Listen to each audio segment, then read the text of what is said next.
Hello guys, welcome to the fiction series. Today we are gonna see, what if Naruto got harem with Annabeth, Clarisse and Thalia? Part 3.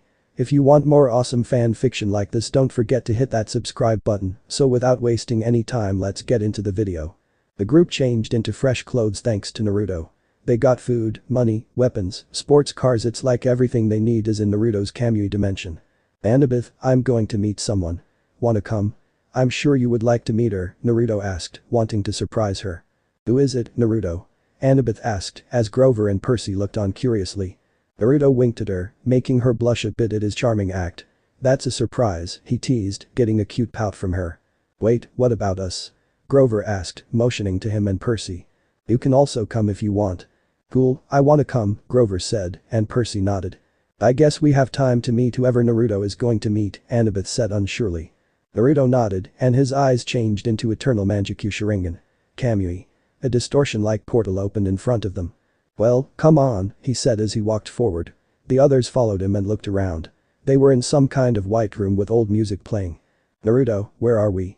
Annabeth asked as Naruto turned around and smiled at her.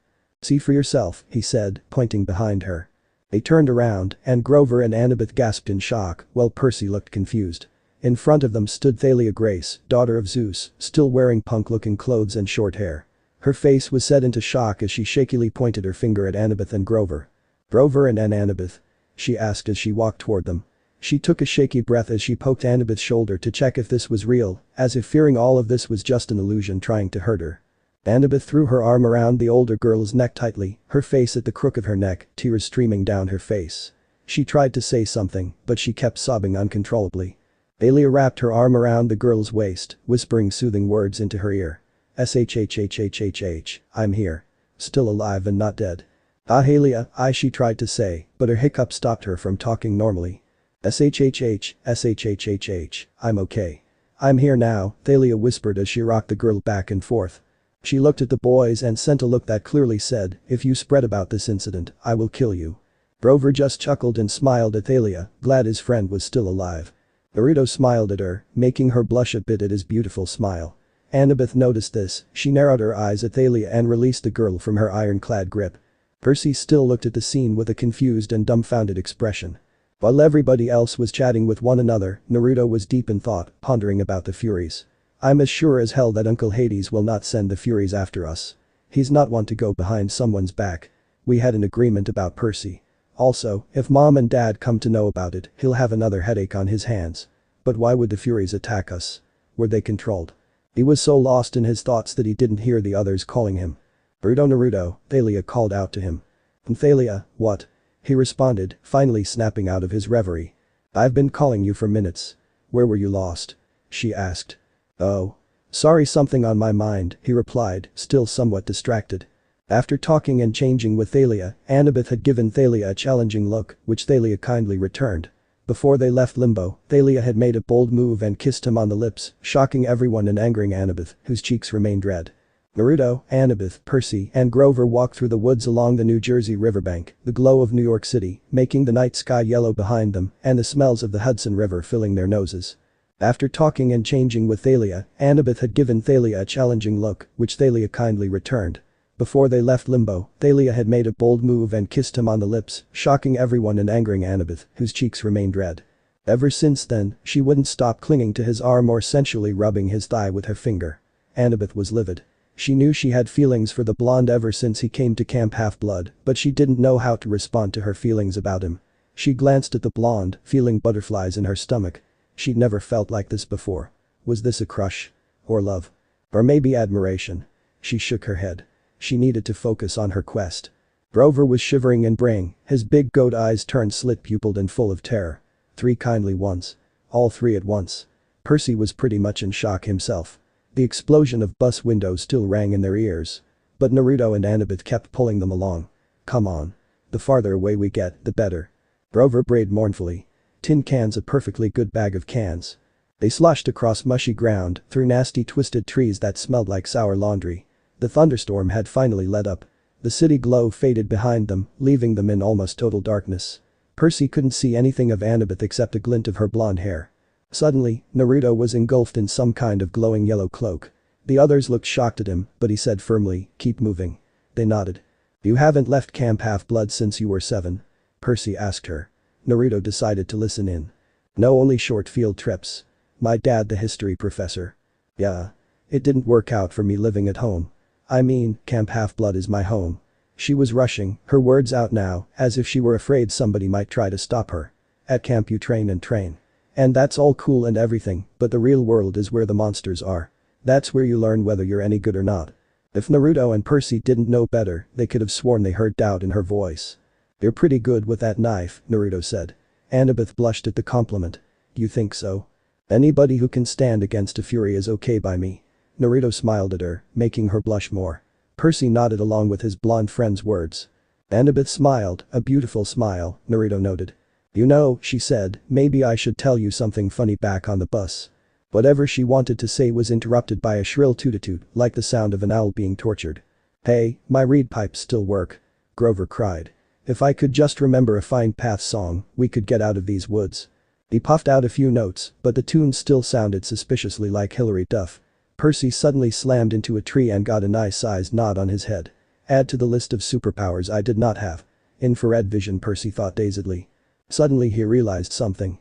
Hey Naruto, why didn't you warn me there was a tree here?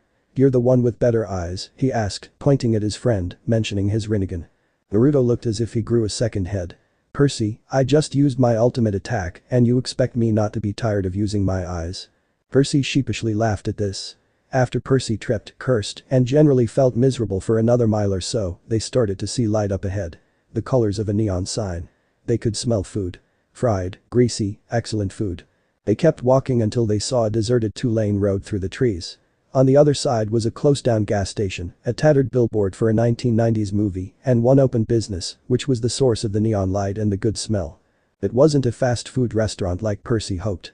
It was one of those weird roadside curio shops that sell lawn flamingos, wooden Indians, and cement grizzly bears, among other things.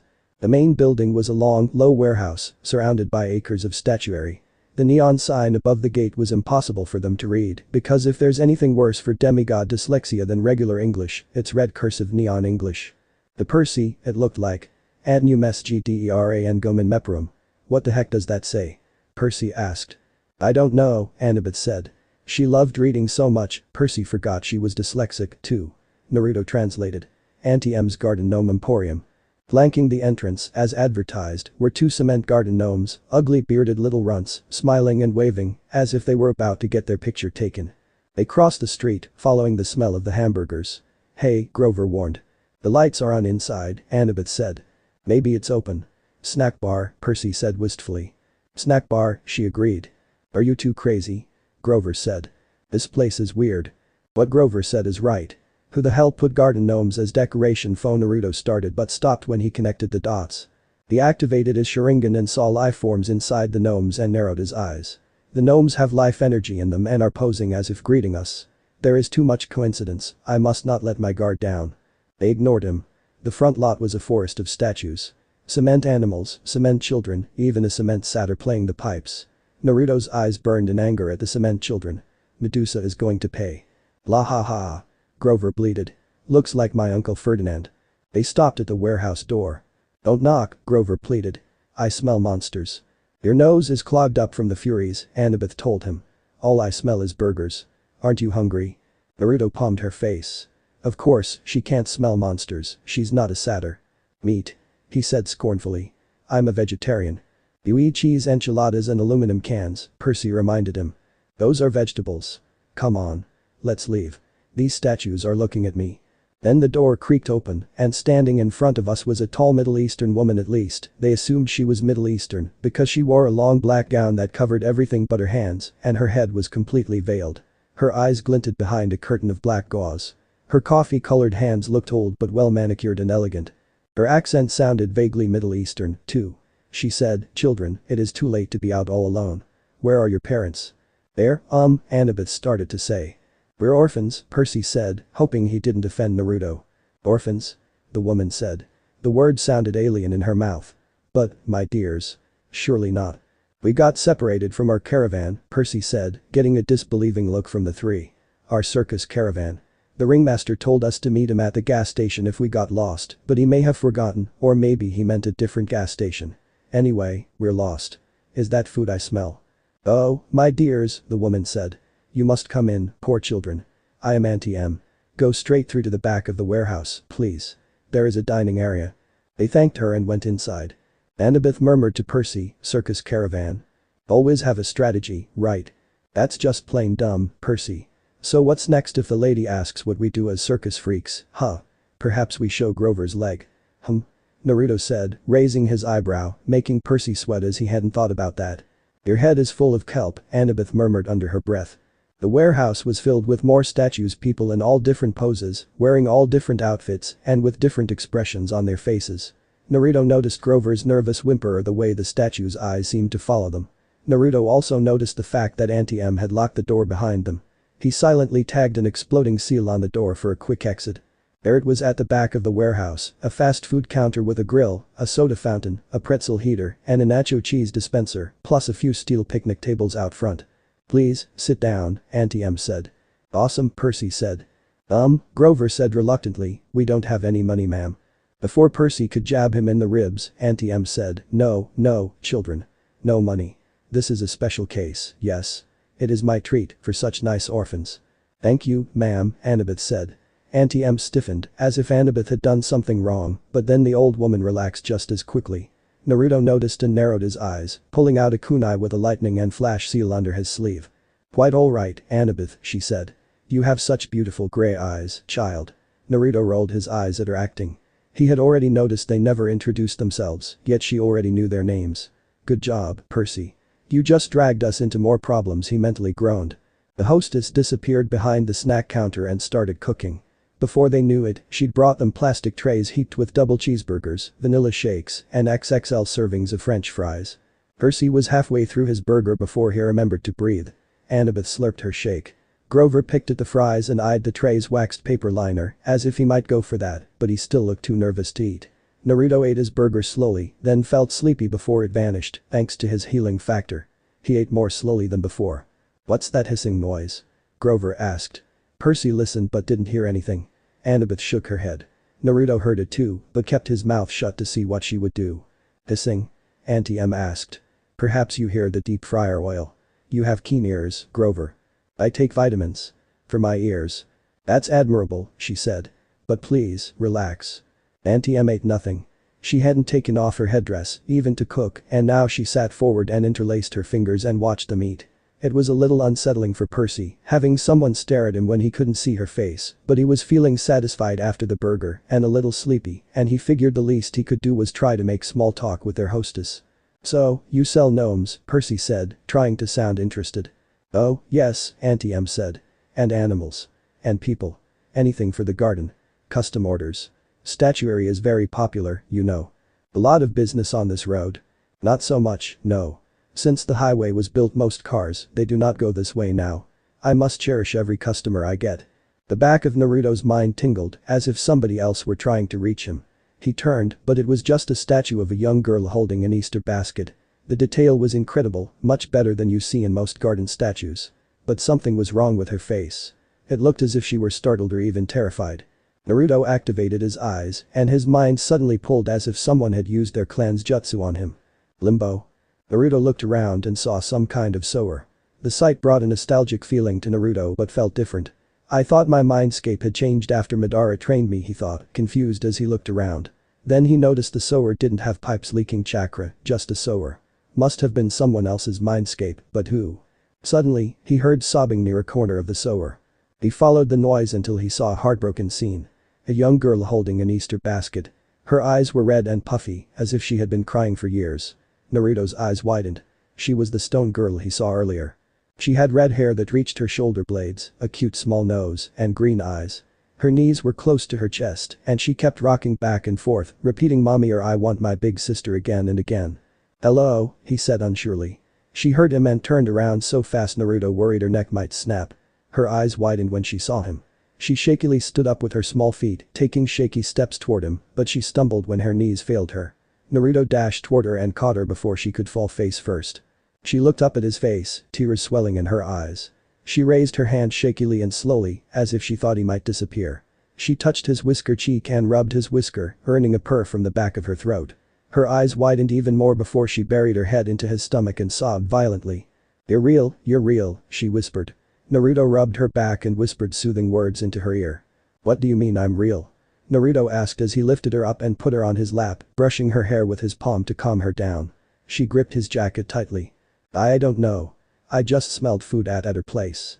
She said that she just wanted to take a picture of me, and then I'm all alone in this PL place." She hiccuped every time she wanted to talk.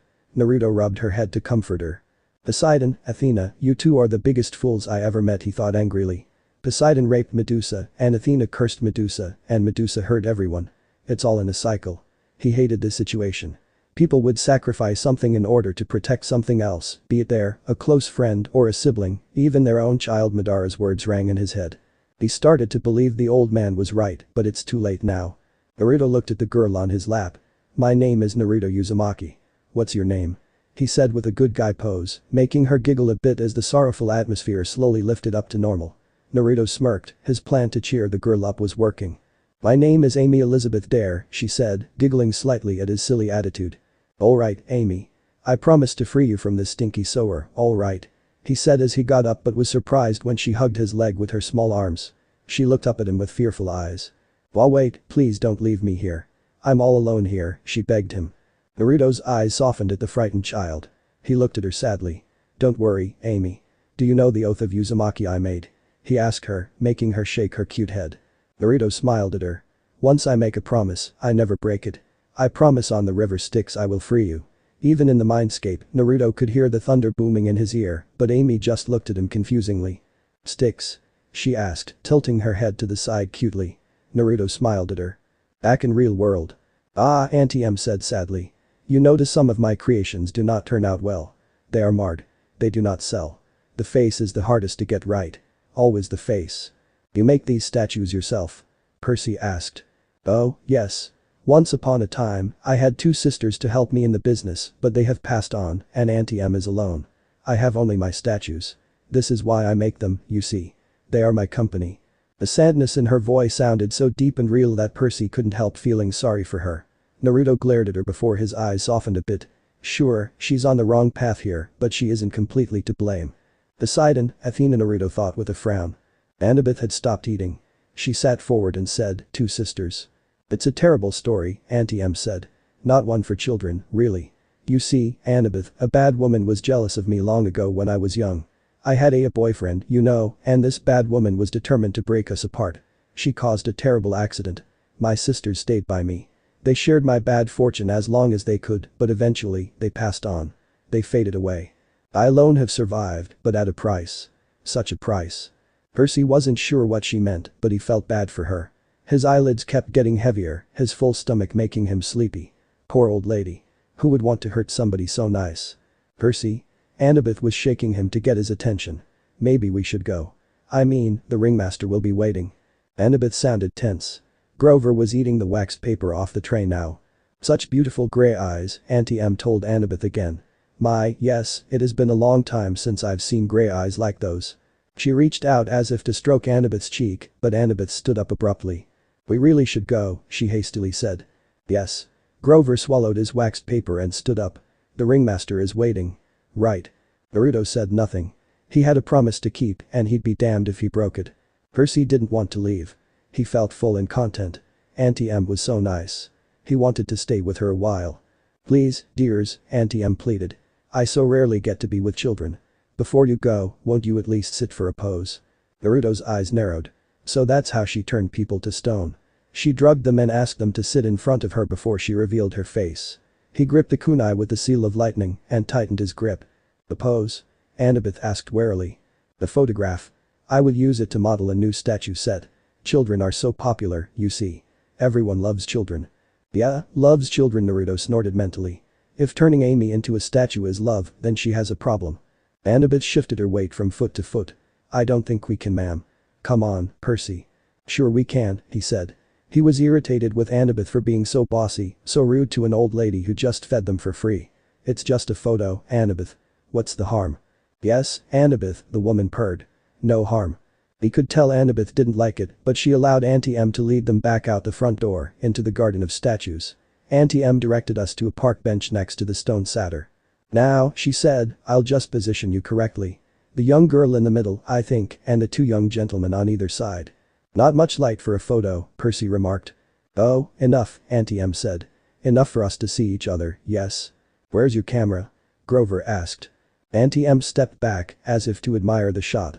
"Now, the face is the most difficult. Can you smile for me please, everyone?" A large smile. Grover glanced at the cement satyr next to him and mumbled, "That sure does look like Uncle Ferdinand." "Grover," Auntie M chastised, "look this way, dear." She still had no camera in her hands. "Percy," Annabeth said.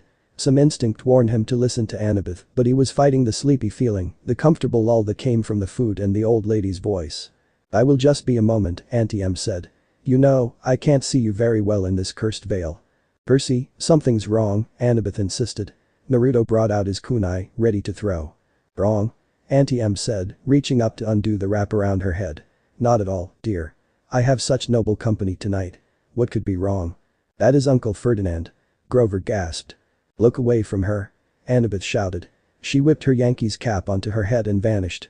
Her invisible hands pushed Grover and Percy both off the bench. Naruto threw the kunai at Medusa. The kunai let out a blinding flash like a flashbang, making Medusa cry out in pain as her eyes stung from the light. The kunai landed near feet and exploded into a dome of lightning. "Ah!" Medusa cried out in pain. Percy was on the ground, looking at Aunt M's sandaled feet. He could hear Grover scrambling off in one direction, Annabeth in another. But he was too dazed to move. Then he heard a strange rasping sound above him. His eyes rose to Auntie M's hands, which had turned gnarled and warty, with sharp bronze talons for fingernails. He almost looked higher, but somewhere off to his left, Annabeth screamed, "No. Don't." More rasping, the sound of tiny snakes, right above me, from about where Auntie M's head would be. "Run." Grover bleated. Percy heard him racing across the gravel, yelling, "Maya." To kickstart his flying sneakers. He couldn't move. He stared at Auntie M's gnarled claws and tried to fight the groggy trance the old woman had put him in. "Such a pity to destroy a handsome young face," she told him soothingly. "Stay with me, Percy. All you have to do is look up." Percy fought the urge to obey. Instead, he looked to one side and saw one of those glass spheres people put in gardens, a gazing ball. He could see Auntie M's dark reflection in the orange glass. Her headdress was gone, revealing her face as a shimmering pale circle. Her hair was moving, writhing like serpents. Auntie M, Auntie M. How could I have been so stupid? He told himself. How did Medusa die in the myth? But he couldn't think. Something told him that in the myth Medusa had been asleep when she was attacked by his namesake, Perseus. She wasn't anywhere near asleep now. If she wanted, she could take those talons right now and rake open his face. "The gray-eyed one did this to me, Percy," Medusa said, and she didn't sound anything like a monster. Her voice invited him to look up, to sympathize with a poor old grandmother. "Annabeth's mother, the cursed Athena, turned me from a beautiful woman into this. Don't listen to her." Annabeth's voice shouted, somewhere in the statuary. "Run, Percy." "Silence." Medusa snarled. Then her voice modulated back to a comforting purr. "You see why I must destroy the girl, Percy. She is my enemy's daughter. I shall crush her statue to dust. But you, dear Percy, you need not suffer." "No," he murmured. He tried to make his legs move. "Do you really want to help the gods?" Medusa asked. "Do you understand what awaits you on this foolish quest, Percy? What will happen if you reach the underworld? Do not be a pawn of the Olympians, my dear. You would be better off as a statue. Less pain. Less pain. Percy." Behind him, he heard Naruto's voice. "Raiden." Rage Ksuga, lightning beast running technique. Lightning came out of Naruto's hand and headed straight for Medusa. The lightning started to take the form of a tiger. The tiger hit Medusa and exploded into a burst of lightning. She screamed in pain before he kicked her in the guts. She flew away. Whack. At first, he figured it was the sound of Naruto hitting a tree. Then Medusa roared with rage. "You miserable mortal," she snarled. "I'll add you to my collection." That was for Uncle Ferdinand. Grover yelled at Naruto. Percy scrambled away and hid in the statuary while Naruto swooped down for another kick. Her whack. "Erg." Medusa yelled, her snake hair hissing and spitting. "Right next to me," Annabeth's voice said, "Percy." He jumped so high his feet nearly cleared a garden gnome. "Geez. Don't do that." Annabeth took off her Yankees cap and became visible. "You have to cut her head off." "What? Are you crazy? Let Naruto handle her." "Medusa is a menace. She's evil. I'd kill her myself," but Annabeth swallowed, as if she were about to make a difficult admission. "But you've got the better weapon. Besides, I'd never get close to her. She'd slice me to bits because of my mother. You've got a chance." "What? I can't. Look, do you want her turning more innocent people into statues?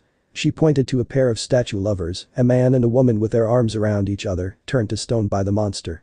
And I can't fight all of your battles, Percy, Naruto said as he appeared beside him, making him almost soil his pants. Naruto, don't do that, he said, trying to calm his beating heart. Annabeth grabbed a green gazing ball from a nearby pedestal. A polished shield would be better. She studied the sphere critically. The convexity will cause some distortion. The reflection size should be off by a factor of. Would you speak English? I am. She tossed me the glass ball. Just look at her in the glass. Never look at her directly. Here, Percy. He gave Percy a flashbang grenade, making Annabeth wide-eyed at Naruto's strategy. Percy looked at Naruto oddly. He didn't know what to do with it. Annabeth squealed in joy. Oh my gosh, Naruto, you're a genius. She threw her arms around the older boy's neck and pecked his lips. Naruto was surprised by the peck. Annabeth pulled away with a red tint and a small smile on her face. Percy still looked confused. Hey, guys, what am I supposed to do with the flashbang? Help head, that flashbang can help you from Medusa looking into your eyes, Annabeth said, annoyed by Percy's question. Hey, guys.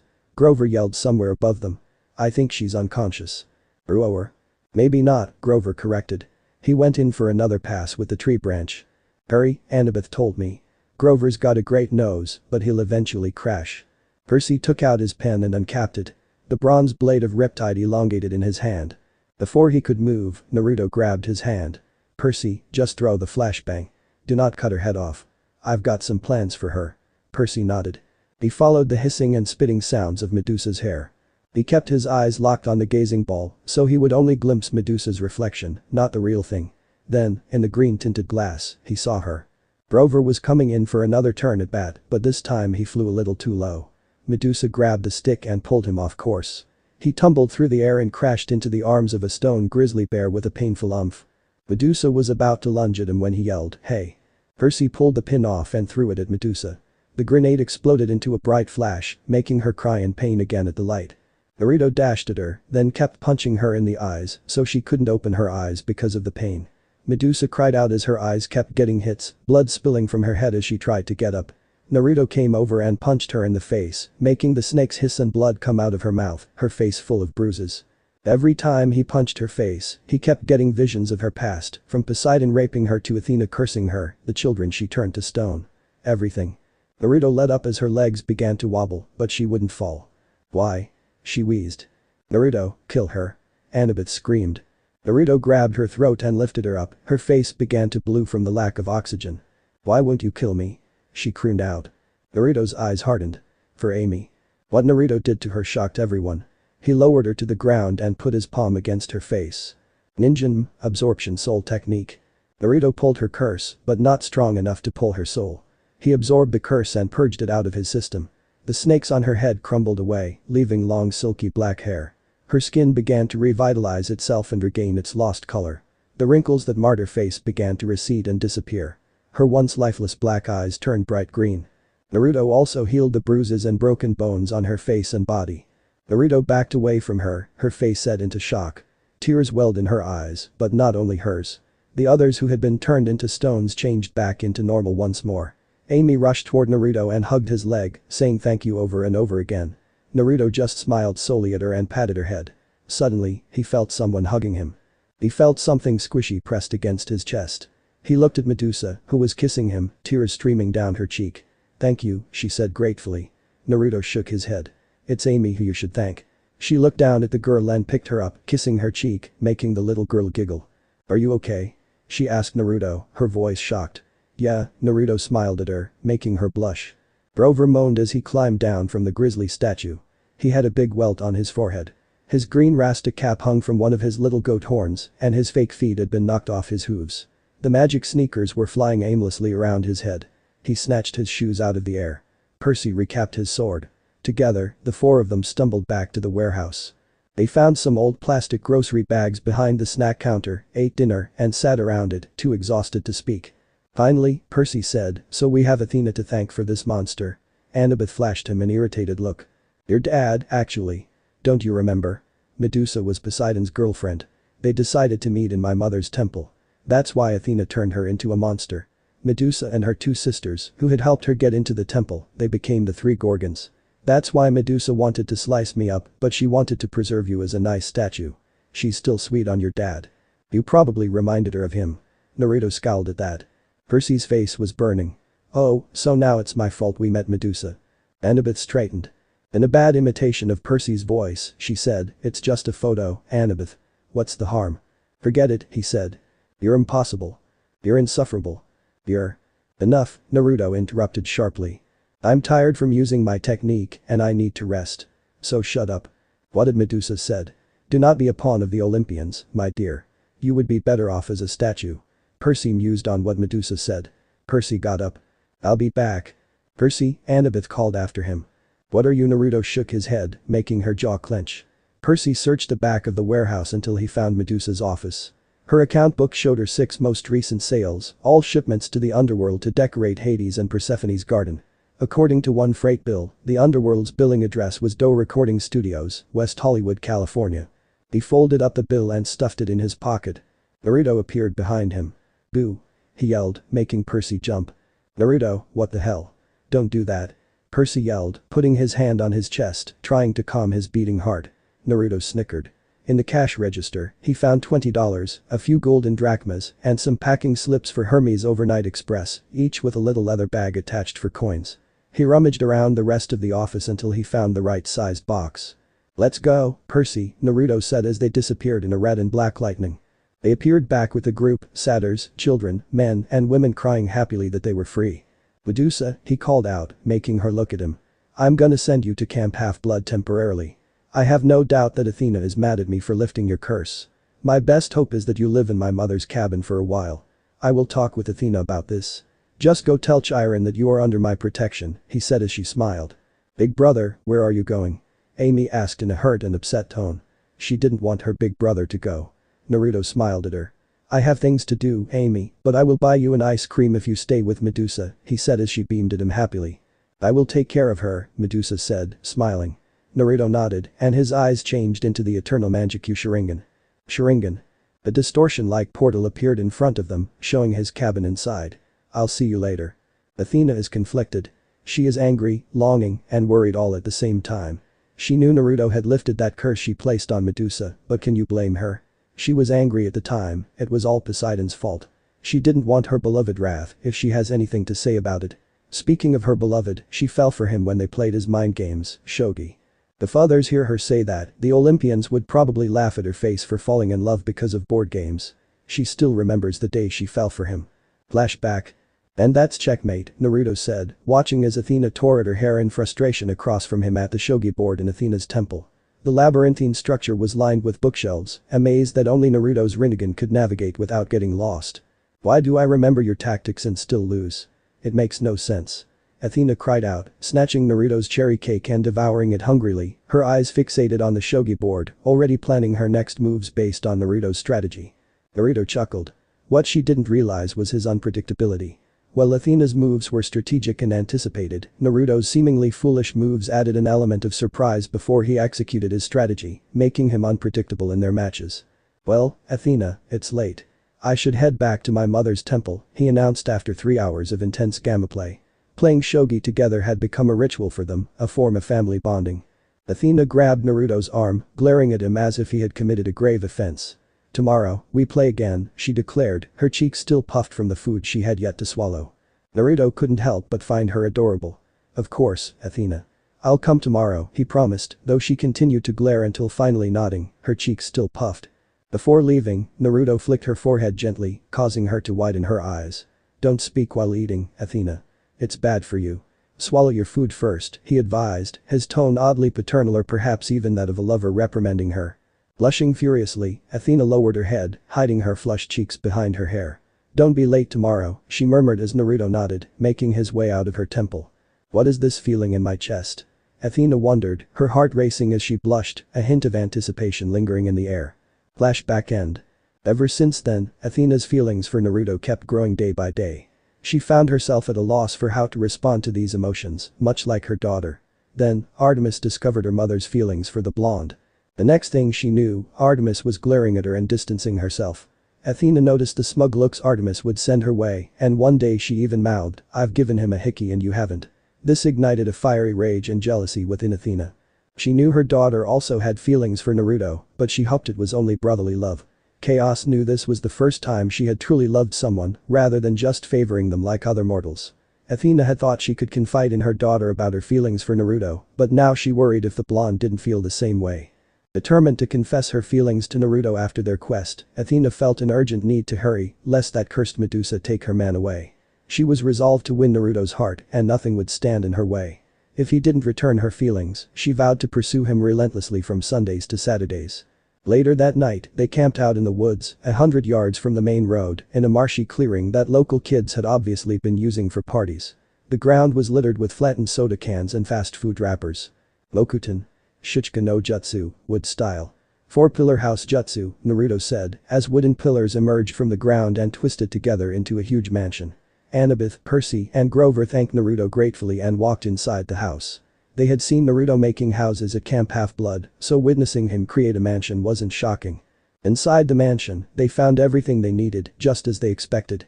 They took some food and blankets from Naruto's Kamui dimension and decided to sleep in shifts.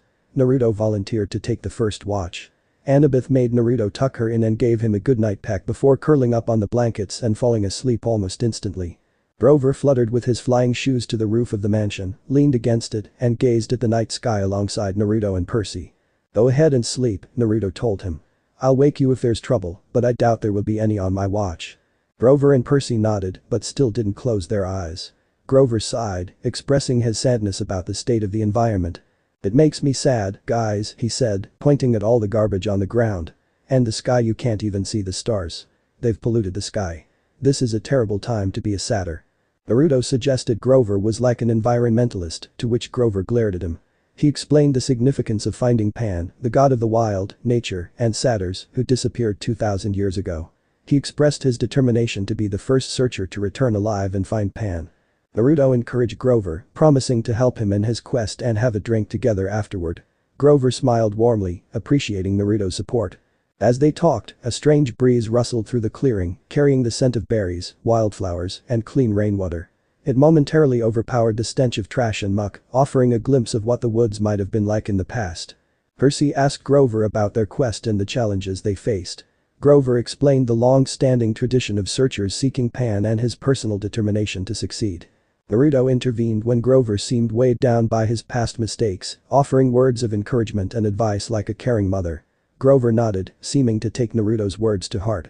Grover then shared his suspicions about their quest, noting inconsistencies and strange behaviors from their adversaries. Naruto and Percy listened, realizing there might be more to their mission than they initially thought. When Naruto insisted it was time to sleep, Percy hesitated but relented under Naruto's maternal glare. Naruto chuckled to himself, recognizing his inherited trait from the fierce women in his family. Setting a clone to watch over the mansion, Naruto left to explore the forest until he encountered the two individuals he sensed earlier. The first figure was a woman, her form churning with ash and smoke. Her dress resembled the void, a deep black intermingled with the colors of a space nebula, as if galaxies were being born within her bodice. Her face was obscured, save for the pinpoints of her eyes, shining like quasars. When her wings beat, waves of darkness rolled over the cliffs. The second figure was a man, with dark hair and onyx eyes. He wore an expensive suit, similar in color to the woman's attire, evoking the depths of space. Who are you? Naruto demanded, assuming a fighting stance and activating his eyes. The woman smiled, accompanied by the man. Hello Naruto. My name is Nyx, primordial of the night, and this is my husband Erebos, primordial of darkness. We were sent here by father. Naruto relaxed his stance slightly but remained cautious. So, why would you want to meet with me? Nyx's smile turned sad. As your grand aunt, we apologize for giving you a late birthday present. Erebos nodded in agreement. Approaching Naruto, they placed their hands on his shoulders. What did you do to me? Naruto asked as the symbol of Nyx appeared on his right shoulder like a tattoo. We granted you umbrakinesis, allowing you to manipulate darkness and the night, Nyx explained. As well as circadian manipulation, which grants you control over the day and night to a limited extent, enough to harness darkness. Additionally, you now possess the ability to control animals, particularly nocturnal creatures such as owls and bats. Nyx spoke with a motherly smile. I also enhanced your ability to see through darkness and strengthened your titan blood. Your mother didn't want you to become mortal, Erebos added, smirking slightly, which left Naruto puzzled. Did my mother, Hera, really say that? Naruto inquired, raising an eyebrow. Nyx looked at him hopefully. I infused you with my blood along with Aribo's, Naruto.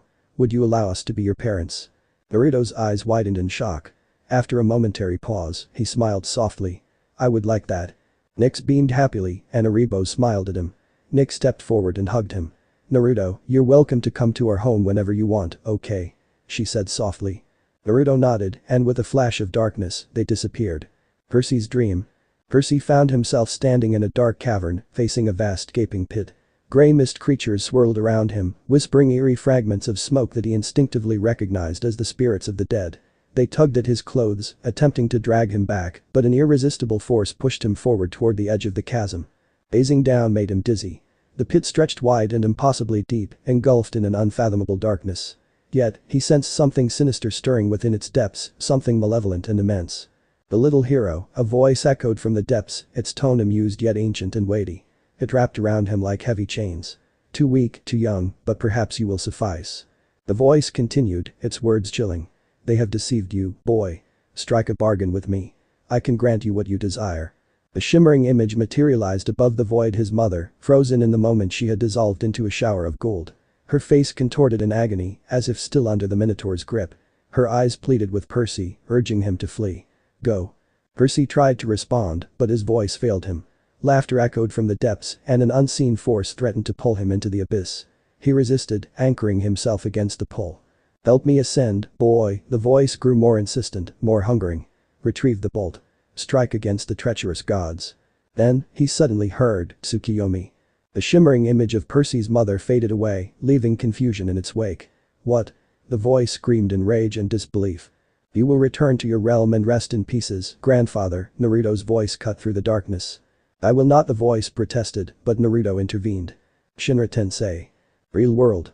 Someone was shaking Percy awake, and as his eyes fluttered open, he found himself bathed in daylight. Well, Annabeth said, the zombie lives. He trembled from the remnants of his dream, feeling the grip of the chasm monster around his chest. How long was I asleep? Long enough for me to cook breakfast. Annabeth tossed him a bag of nacho-flavored corn chips from Auntie M's snack bar. And Grover went exploring. Look, he found a friend. His vision blurred as he tried to focus. Grover sat cross-legged on a blanket with something fuzzy in his lap, a dirty, unnaturally pink stuffed animal. Or so Percy thought. The stuffed animal turned out to be a pink poodle, and it yapped at Percy suspiciously. No, he's not, Grover warned the poodle. Percy blinked. Are you talking to that thing?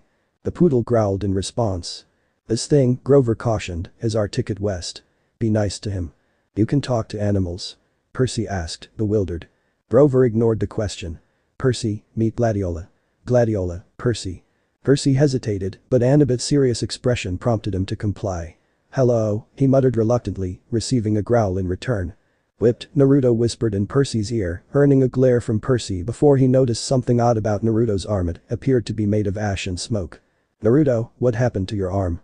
Percy asked in shock. Naruto waved his ash and smoke hand nonchalantly. Oh, this is nothing. Just a power-up.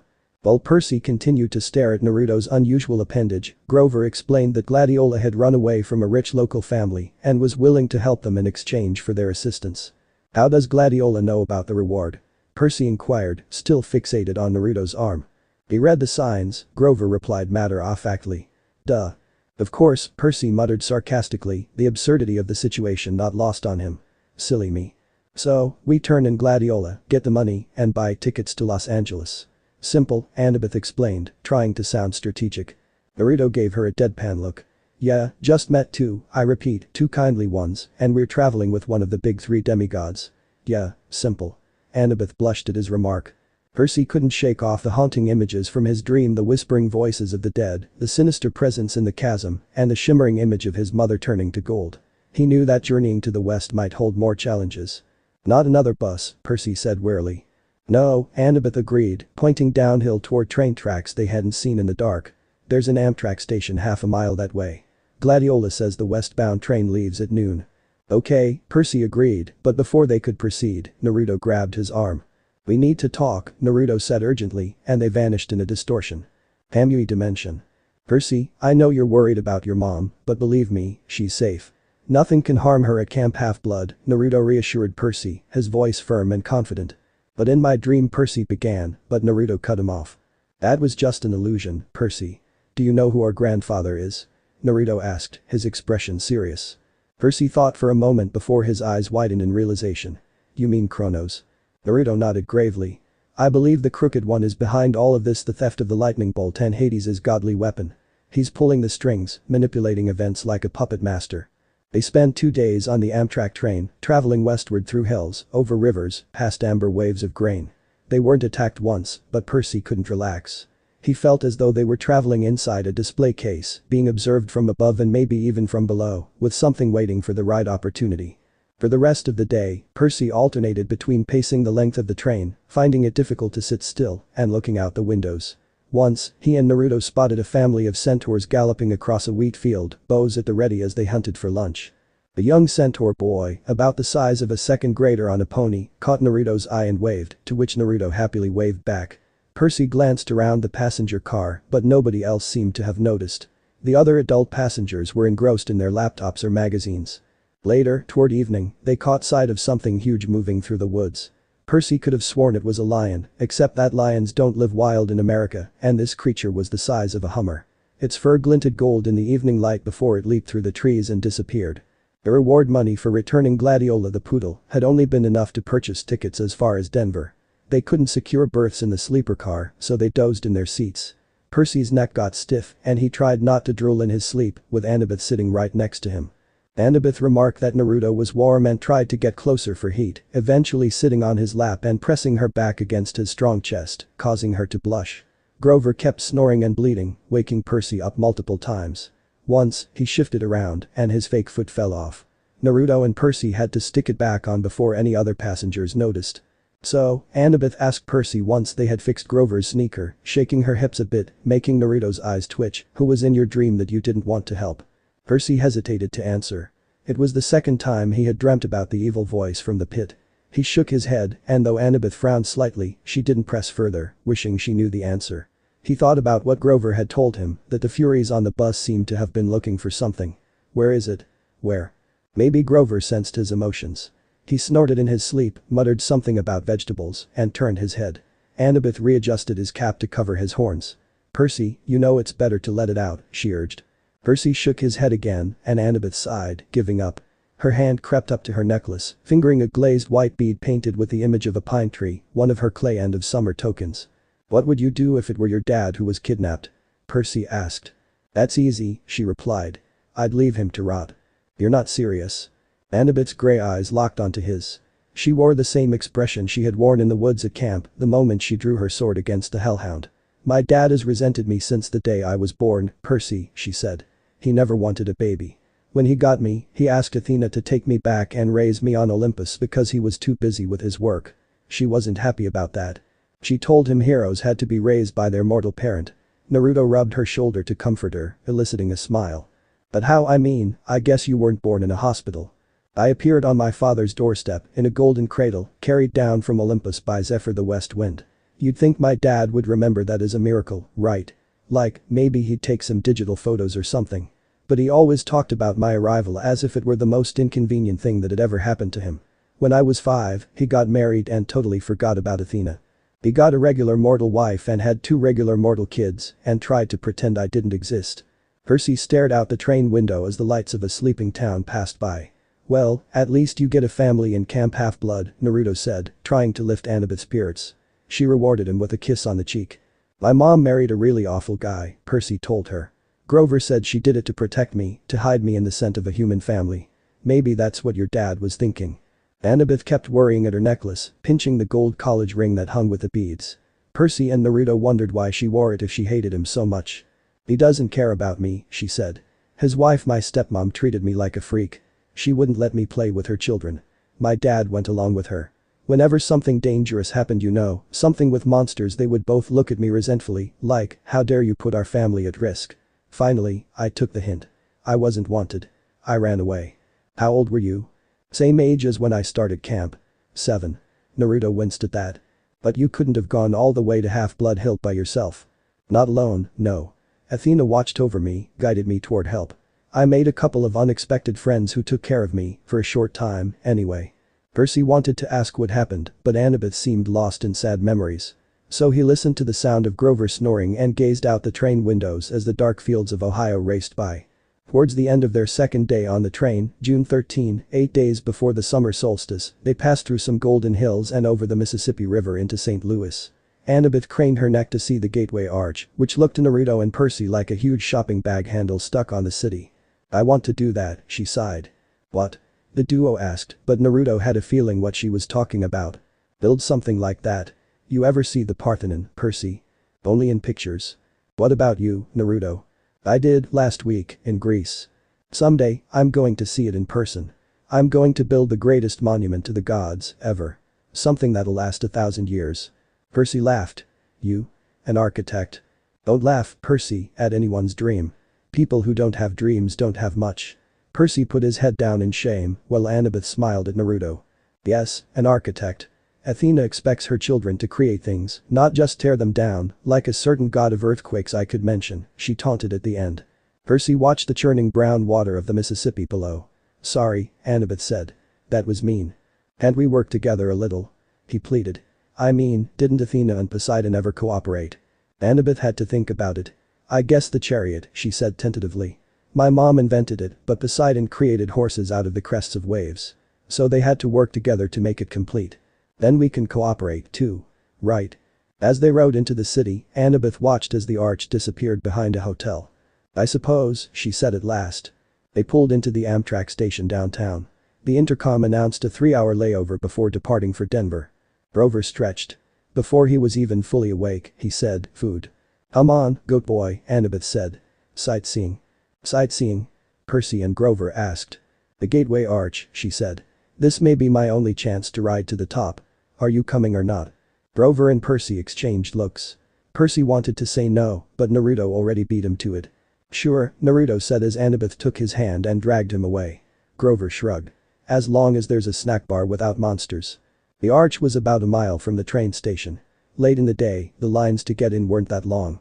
They threaded their way through the underground museum, looking at covered wagons and other relics from the 1800s. It wasn't all that thrilling, but Annabeth kept telling the group interesting facts about how the arch was built, and Grover kept passing Percy jelly beans, so it was okay. Percy kept looking around, though, at the other people in line. Only Naruto was the one who listened to Annabeth, and she didn't release her hold on his hand yet. "You smell anything?" Percy murmured to Grover. He took his nose out of the jelly bean bag long enough to sniff. "Underground," he said distastefully. "Underground air always smells like monsters." Probably doesn't mean anything. But something felt wrong to Percy. He had a feeling they shouldn't be here. "Guys," Percy said. "You know the god symbols of power?" Naruto and Annabeth had been in the middle of reading about the construction equipment used to build the arch. Naruto was still reading, but Annabeth looked over. "Yeah. Well, Haid." Grover cleared his throat. "We're in a public place, you mean, our friend downstairs?" Right," Percy said. "Our friend way downstairs. Doesn't he have a hat like Annabeth's?" "You mean the Helm of Darkness," Annabeth said. "Yeah, that's his symbol of power. I saw it next to his seat during the Winter Solstice Council meeting." "He was there?" Percy asked. She nodded. "It's the only time he's allowed to visit Olympus the darkest day of the year. But his helm is a lot more powerful than my invisibility hat, if what I've heard is true." "It allows him to become darkness," Grover confirmed. "He can melt into shadow or pass through walls. He can't be touched or seen or heard. And he can radiate fear so intense it can drive you insane or stop your heart. Why do you think all rational creatures fear the dark?" "But then how do we know he's not here right now, watching us?" he asked. Annabeth and Grover exchanged looks. "We don't," Grover said. "Thanks, that makes me feel a lot better," he said. "Got any blue jelly beans left?" Naruto sighed as he tore his eyes away from the construction list. "Percy, I can see energy signatures miles away. Even our friend downstairs cannot hide from my eyes." "Nothing can," he said somewhat darkly. He had the eyes of the Juubi. He still remembered when his uncle used the Helm of Darkness, he still could see him just like in daylight. They gave him a grateful look. They were going to ride to the top of the arch. They got shoehorned into the car with this big fat lady and her dog, a chihuahua with a rhinestone collar. Percy figured maybe the dog was a seeing eye chihuahua because none of the guards had a word about it. They started going up inside the arch. Naruto looked at the lady and the chihuahua warily. He found the dog oddly smelling like a lion, goat, and snake all together. His eyes widened. Chimera. "This is going to be an interesting fight," he thought excitedly. "No parents?" the fat lady asked them. She had beady eyes, pointy, coffee-stained teeth, a floppy denim hat, and a denim dress that bulged so much she looked like a blue jean blimp. "They're below," Annabeth told her. Scared of heights. Oh, the poor darlings, the chihuahua growled. The woman said, now, Sonny. Behave. The dog had beady eyes like its owner, intelligent and vicious. Percy said Sonny. Is that his name? No, the lady told him. She smiled, as if that cleared everything up. At the top of the arch, the observation deck reminded me of a tin can with carpeting. Rows of tiny windows looked out over the city on one side and the river on the other. The view was okay, it's a confined space 600 feet in the air. Annabeth kept talking about structural supports and how she would have made the windows bigger and designed a see-through floor. She probably could have stayed up there for hours, but the park ranger announced that the observation deck would be closing in a few minutes. Naruto steered Percy, Grover, and Annabeth toward the exit, loaded them into the elevator, and Percy and Naruto were about to get in themselves when Naruto realized there were already 2 other tourists inside. No room for them. The park ranger said, "Next car, sir." "We'll get out," Annabeth said. "We'll wait with you." But that was going to mess everybody up and take even more time. "No, it takes more time, and we don't have that much. We take the stairs," Naruto said. Grover and Annabeth both looked nervous, but they let the elevator door slide shut. Their car disappeared down the ramp. Now the only people left on the observation deck were me, a little boy with his parents, the park ranger, and the fat lady with her chihuahua. Naruto activated his eyes while Percy smiled uneasily at the fat lady. She smiled back, her forked tongue flickering between her teeth. Her chihuahua jumped down and started yapping at them. Now, Sonny, the lady said. Does this look like a good time? We have all these nice people here. Doggy? Said the little boy. Look, a doggy. His parents pulled him back. The chihuahua bared its teeth at them, foam dripping from its black lips. Naruto glared at the chihuahua back and bared his own sharp canines, making the dog whimper a bit. Well, son, the fat lady sighed. If you insist. Did you just call the chihuahua your son? Percy asked, feeling a bad feeling about this. Chimera, dear, the fat lady corrected. Not a chihuahua. It's an easy mistake to make. She rolled up her denim sleeves, revealing that the skin of her arms was scaly and green. When she smiled, they saw that her teeth were fangs. The pupils of her eyes were sideways slits, like a reptile's. Echidna, Naruto thought. The chihuahua barked louder, and with each bark, it grew. First to the size of a Doberman, then to a lion. The bark became a roar. The little boy screamed. His parents pulled him back toward the exit, straight into the park ranger, who stood, paralyzed, gaping at the monster. The Chimera was now so tall its back rubbed against the roof. It had the head of a lion with a blood-caked mane, the body and hooves of a giant goat, and a serpent for a tail, a 10-foot-long diamondback growing right out of its shaggy behind. The rhinestone dog collar still hung around its neck, and the plate-sized dog tag was now easy to read. Chimera rabid, fire-breathing, poisonous if found, please call Tartarus Ext. 954. They were 10 feet away from the Chimera's bloody maw, and Percy knew that as soon as they moved, the creature would lunge. The snake lady made a hissing noise that might have been laughter. Be honored, Percy Jackson. Lord Zeus rarely allows me to test a hero with one of my brood. For I am the mother of monsters, the terrible Echidna. Dad, you little piece of sparkles, you're giving us more trouble, Naruto groaned internally. Percy stared at her. All he could think to say was, isn't that a kind of anteater? She howled, her reptilian face turning brown and green with rage. I hate it when people say that. I hate Australia. Naming that ridiculous animal after me. For that, Percy Jackson, my son shall destroy you. The Chimera charged, its lion teeth gnashing. Percy managed to leap aside and dodge the bite. The lion lunged at Naruto and tried to take a bite out of him, but the lion passed Naruto, who was doing nothing to dodge. Oh, intangibility, how much I love you, Naruto amusingly thought. Percy ended up next to the family and the park ranger, who were all screaming now, trying to pry open the emergency exit doors. Percy, keep working on that door, I'll keep the cat away, Naruto said, making the lion roar in rage at the nickname he was given. The Chimera opened its mouth, emitting a stench like the world's largest barbecue pit, and shot a column of flame straight at Naruto. Naruto flashed through hand signs. Suitin. Bikusui Shma, water style.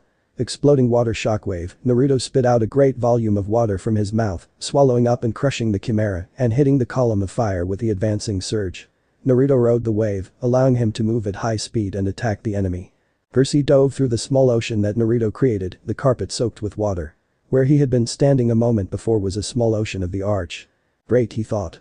We just drowned a national monument. Naruto brought out the Kusanagi and extended its sword across the Chimera. He swung the sword and cut the unexpected diamond back on the back of the Chimera. The Chimera roared in pain and rushed toward him, but Naruto was faster. He surfed around the Chimera and stabbed the goat on its body and cut the goat's eyes. The Chimera cried in pain. Naruto smirked. he flashed through hand signs. The whole place was filled with water now. Chidori Nagashi, Chidori stream. Lightning gathered around Naruto's hand, the high concentration of electricity, producing a sound that oddly reminiscent Percy of many birds chirping. Naruto thrust his hand to the ground and the lightning traveled toward the Chimera. The Chimera roared in pain before Naruto gathered Indra chakra, the lightning color changed from blue to black. The Chimera dissolved to dust and Echidna had a look of pure shock on her face before she growled, "We will meet again, son of Zeus." She bitch slapped Percy into the water before disappearing in a wisp of smoke. Naruto looked where Echidna had been. "I'll be waiting." Suddenly, they heard the boy with the family. "Mommy, look, that cool guy just made lightning appear in his hand, he was so cool." The boy gushed, making Naruto sweat drop. "That's nice, dear," the mother told her child. The news lady was talking for the camera. "Probably not a terrorist attack, we're told, but it's still very early in the investigation. The damage, as you can see, is very serious. We're trying to get to some of the survivors to question them about eyewitness reports of someone falling from the arch." Then she saw Percy and appeared in front of him.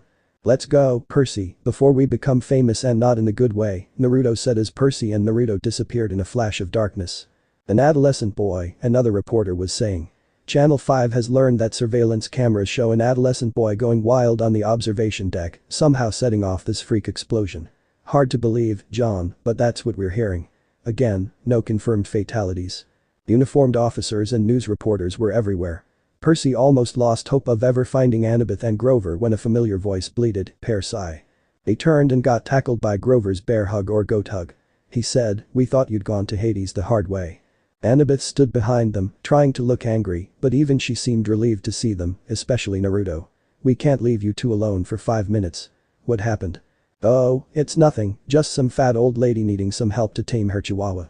We had an animal showdown." Naruto waved his hand of ash and smoke nonchalantly as Annabeth glared at him. "I sort of fell," Percy said, trying not to laugh at Naruto's excuse. "Percy?" 630 feet. Behind them, a cop shouted, "Gangway." The crowd parted and a couple of paramedics hustled out, rolling a woman on a stretcher. Naruto recognized her immediately as the mother of the little boy who'd been on the observation deck. She was saying, "And then this huge dog, this huge fire-breathing chihuahua." "Okay, ma'am," the paramedic said. "Just calm down. Your family is fine. The medication is starting to kick in. I'm not crazy. There's this boy who spits a waterfall out of his mouth and then he can make lightning out of his hand." Then she saw Naruto. "There he is. That's the boy." "Yeah, let's get going before the police get to us," Naruto said with a sweat drop. He turned quickly and pulled Annabeth, Percy, and Grover. They disappeared into distortion. "What's going on?" Annabeth demanded. Was she talking about the chihuahua on the elevator? Percy told them the whole story of the Chimera, Echidna, his high dive act, and the underwater lady's message. "Whoa," said Grover. "We've got to get you to Santa Monica. You can't ignore a summons from your dad." Before Annabeth could respond, they passed another reporter doing a news break and Percy almost froze in his tracks when he said Percy Jackson. "That's right, Dan.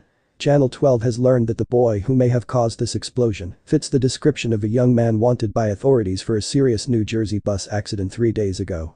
And the boy is believed to be traveling west. For our viewers at home, here is a photo of Percy Jackson." They ducked around the news van and slipped into an alley. "First things first," Percy told Grover. "We've got to get out of town." Thanks to Naruto's game jutsu, they made it back to the Amtrak station without getting spotted. They got on board the train just before it pulled out for Denver. The train trundled west as darkness fell, police lights still pulsing against the St. Louis skyline behind them. The next afternoon, June 14, 7 days before the solstice, their train rolled into Denver. They hadn't eaten since the night before in a dining car somewhere in Kansas. They hadn't taken a shower since Half-Blood Hill, making them quite noticeable to the other passengers. Naruto, however, looked neat and clean, leaving them curious as to how he managed that. "Let's try to contact Chiron," Annabeth suggested. "I want to tell him about your talk with the river spirit." "We can't use phones, right?" Percy asked. Naruto snickered. "She's not talking about phones, Percy."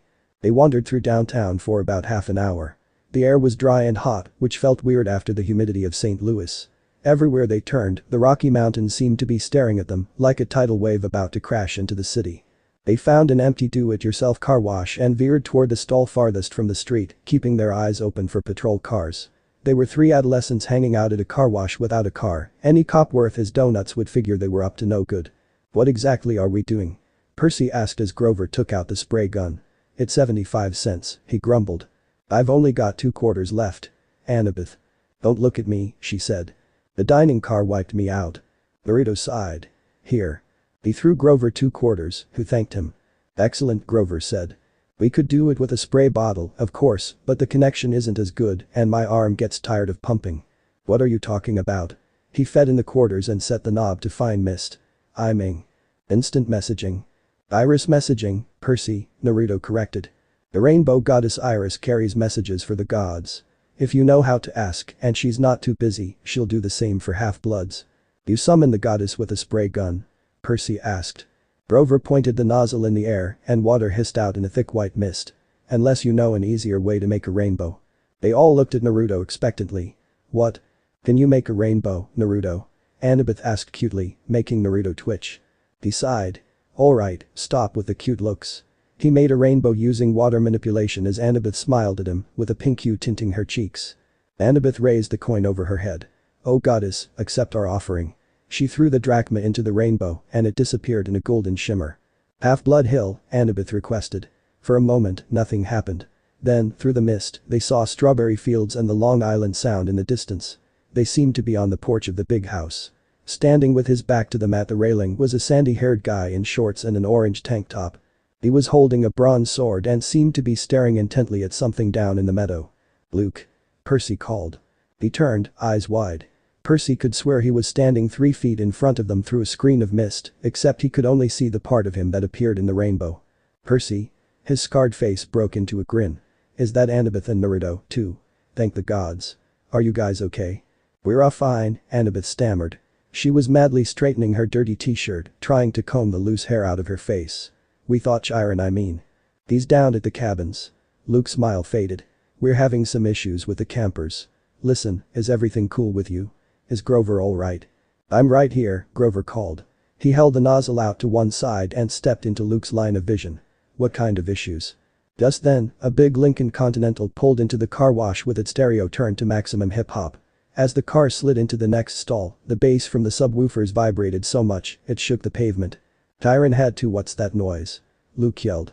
I'll handle it, Naruto growled as he held his ears. Didn't these people know he had sensitive ears?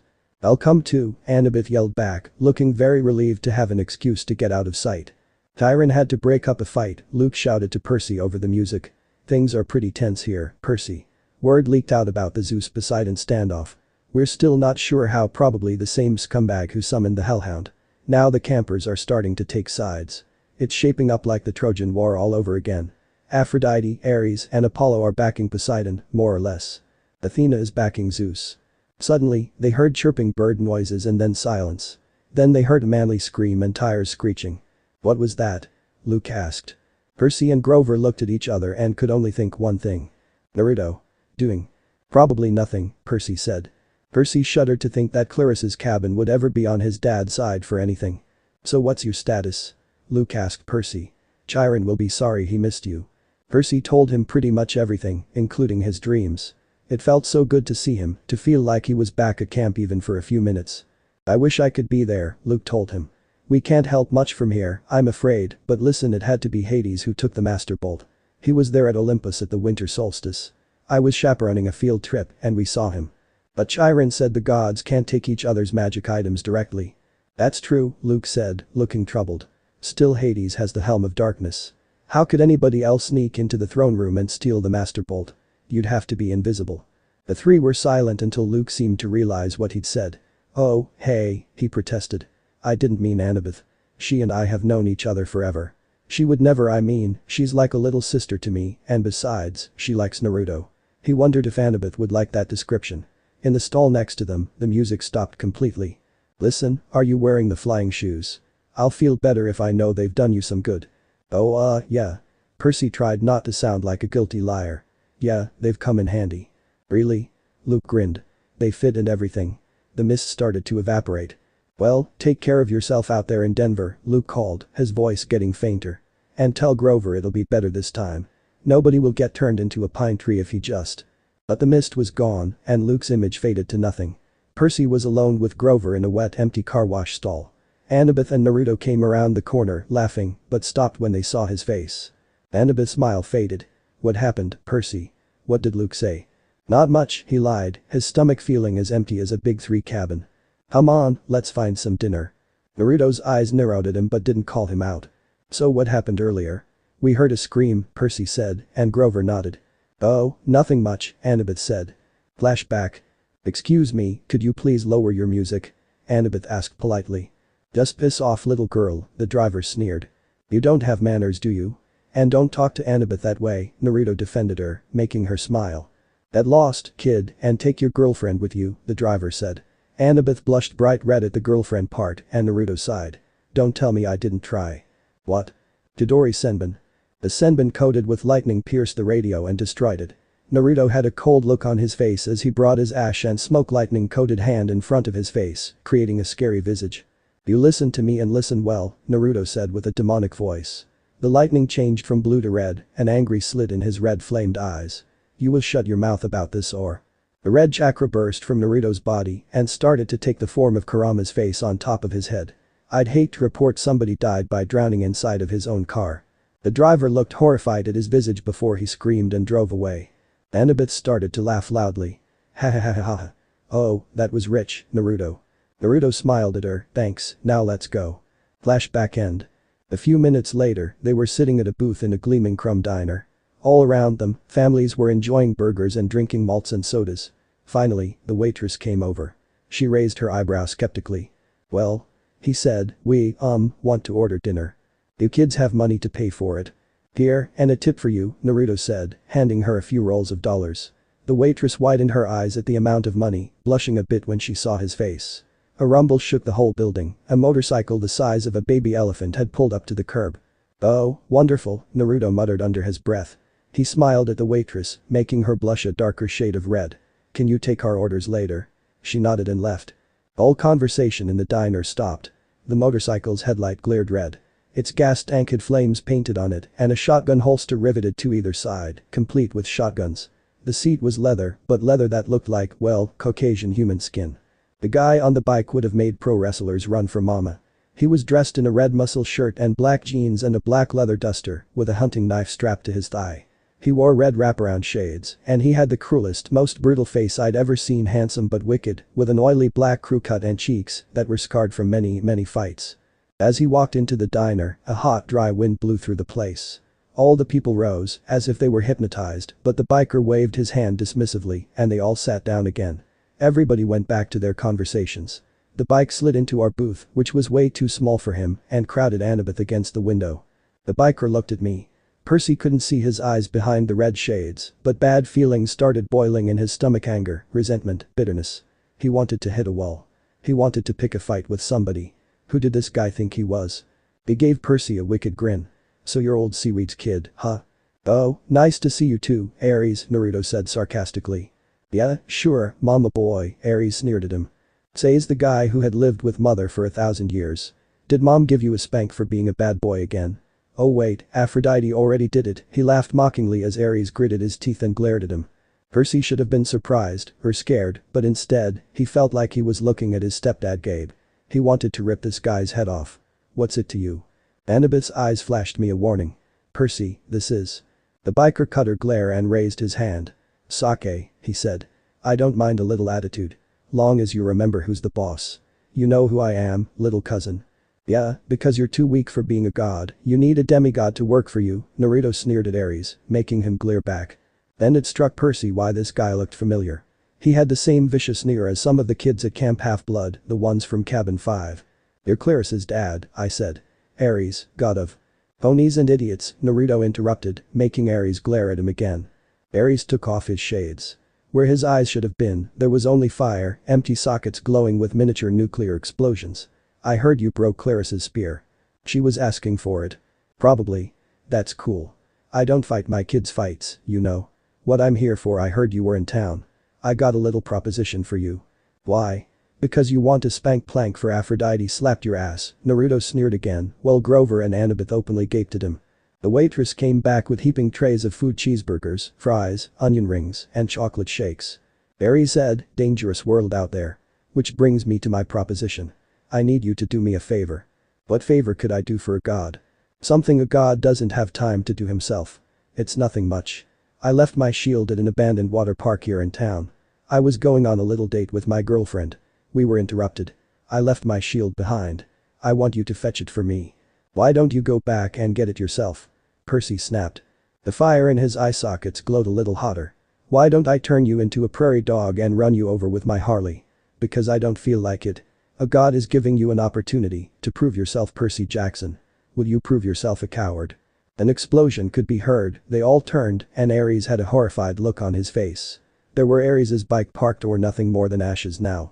My freaking bike. Ares cried out as he stood and ran to his bike. He cried a waterfall of tears at the loss of his bike. He came back after he mourned the loss of his bike. He glared at Naruto, who had an innocent look on his face. Somehow he knew Naruto bombed his bike. We're not interested, Percy said. We've already got a quest. Ares's fiery eyes made me see things Percy didn't want to see: blood and smoke and corpses on the battlefield. I know all about your quest, punk. When that item was first stolen, Zeus sent his best out looking for it. Apollo, Athena, Artemis, and me, naturally. If I couldn't sniff out a weapon that powerful, he licked his lips, as if the very thought of the master bolt made him hungry. Well. If I couldn't find it, you got no hope. Nevertheless, I'm trying to give you the benefit of the doubt. Your dad and I go way back. After all, I'm the one who told him my suspicions about old corpse breath. Naruto smirked. The former three I agree, but I have doubts about the last one, he said as Ares glared at him. You told him Hades stole the bolt. Sure. Framing somebody to start a war. Oldest trick in the book. I recognized it immediately. In a way, you got me to thank for your little quest. Thanks, he grumbled. Hey, I'm a generous guy. Just do my little job and I'll help you on your way. I'll arrange your ride west for you and your friends. Naruto snorted and murmured, generous Aphrodite's ass. We're doing fine on our own. Yeah, right. No mo. Naruto brought out a briefcase out of his seal and opened it. Inside, there were a lot of money, probably millions. How he got that they never knew. Ares glared at Naruto. No we.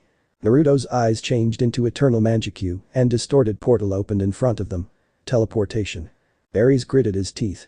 No clue what you're up against. Help me out and maybe I'll tell you something you need to know. Something about your mom. Naruto waved his hand and the distorted portal showed Sally eating with Hermes' kids. Ares cried out in frustration. Help me out or I will kill you. Naruto smirked. Oh, I don't think father is happy with that, don't you think? Ares gave a look that said he didn't care. The water park is a mile west on Delancey. You can't miss it. Look for the Tunnel of Love ride. What interrupted your date? Percy asked. Something scare you off? Ares bared his teeth, but I'd seen his threatening look before on Clarisse. There was something false about it, almost like he was nervous. You're lucky you met me, punk, and not one of the other Olympians. They're not as forgiving of rudeness as I am. Naruto snorted at this. I'll meet you back here when you're done. Don't disappoint me. After that, Percy must have fainted or fallen into a trance, because when he opened his eyes again, Ares was gone. He might have thought the conversation had been a dream, but Annabeth and Grover's expressions told me otherwise. Not good, Grover said. Ares sought you out, Percy. This is not good. It's probably some kind of trick, he said. Forget Ares. Let's just go. We can't, Annabeth said. Look, I hate Ares as much as anybody, but you don't ignore the gods unless you want serious bad fortune. He wasn't kidding about turning you into a rodent. He looked down at his cheeseburger, which suddenly didn't seem so appetizing. Why does he need us? Maybe it's a problem that requires brains, Annabeth said. Ares has strength. That's all he has. Even strength has to bow to wisdom sometimes. Naruto smirked. Which 100% true. She smirked back at him. At this water park he acted almost scared. What would make a war god run away like that? Annabeth and Grover glanced nervously at each other. Annabeth said, I'm afraid we'll have to find out. The sun was sinking behind the mountains by the time they found the water park. Judging from the sign, it once had been called Waterland, but now some of the letters were smashed out, so it read Watrad. The main gate was padlocked and topped with barbed wire. Inside, huge dry water slides and tubes and pipes curled everywhere, leading to empty pools. Old tickets and advertisements fluttered around the asphalt. With night coming on, the place looked sad and creepy. If Ares brings his girlfriend here for a date, Percy said, staring up at the barbed wire, I'd hate to see what she looks like. Percy, Naruto warned, be careful with your words next time. She can be a bit temperamental. Annabeth nodded. Be more respectful. Why? I thought you hated Ares. He's still a god. You don't want to insult her looks, Grover added. Who is she? Echidna. Percy snorted. No, Aphrodite, Grover said, a little dreamily. Goddess of love. I thought she was married to somebody, he said. Hephaestus. What's your point? He asked.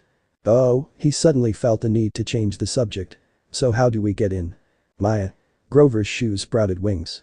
He flew over the fence, did an unintended somersault in midair, then stumbled to a landing on the opposite side. He dusted off his jeans, as if he'd planned the whole thing. You guys coming? Naruto created wings out of darkness and flew over the fence. Annabeth and Percy were grateful for Naruto's shadow clone, they grabbed the clone, and they grew wings just like the original. The shadows grew long as they walked through the park, checking out the attractions. There was Ankle Biter Island, Head Over Wedgie, and Dude, Where's My Swimsuit? No monsters came to get them. Nothing made the slightest noise. They found a souvenir shop that had been left open. Merchandise still lined the shelves. Snow globes, pencils, postcards, and racks of clothes. Clothes, Annabeth said. Fresh clothes. Yeah, Percy said. But you can't just. Watch me. She snatched an entire row of stuff off the racks and disappeared into the changing room. A few minutes later, she came out in Waterland flower print shorts, a big red Waterland t-shirt, and commemorative Waterland surf shoes. A Waterland backpack was slung over her shoulder, obviously stuffed with more goodies. What the heck, Grover shrugged. Soon, all four of them were decked out like walking advertisements for the defunct theme park. They continued searching for the tunnel of love. Percy and Naruto got the feeling that the whole park was holding its breath. So Ares and Aphrodite, Percy said, to keep his mind off the growing dark, they have a thing going. That's old gossip, Percy, Annabeth told him.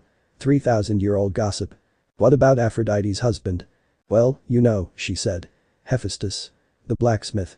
He was crippled when he was a baby, thrown off Mount Olympus by Zeus. So he isn't exactly handsome. Clever with his hands and all, but Aphrodite isn't into brains and talent, you know. She likes bikers. Whatever. Hephaestus knows. Oh sure, Annabeth said. He caught them together once. I mean, literally caught them in a golden net and invited all the gods to come and laugh at them. Hephaestus is always trying to embarrass them. That's why they meet in out-of-the-way places like. She stopped, looking straight ahead. Like that. In front of them was an empty pool that would have been awesome for skateboarding. It was at least 50 yards across and shaped like a bowl. Around the rim, a dozen bronze statues of Cupid stood guard with wings spread and bows ready to fire. On the opposite side from them, a tunnel opened up, probably where the water flowed into when the pool was full. The sign above it read, Thrill Ride O Love. This is not your parents' tunnel of love. Grover crept toward the edge. Guys, look. Marooned at the bottom of the pool was a pink and white two-seater boat with a canopy over the top and little hearts painted all over it. In the left seat, glinting in the fading light, was Ares' shield, a polished circle of bronze. This is too easy, Percy said. So we just walk down there and get it. Yeah, Naruto said, eyes narrowing. Too easy and it's quite too quiet. Annabeth ran her fingers along the base of the nearest Cupid statue. There's a Greek letter carved here, she said. Ada. I wonder. Grover, Percy said, you smell any monsters? He sniffed the wind. Nothing. Nothing like in the arch and you didn't smell echidna nothing, or really nothing. Grover looked hurt. I told you, that was underground. Percy, that was uncalled for, Naruto scolded Percy, who lowered his head in embarrassment. Okay, I'm sorry. He took a deep breath. I'm going down there. I'll go with you. Grover didn't sound too enthusiastic, but they got the feeling he was trying to make up for what had happened in St. Louis. No, Percy told him.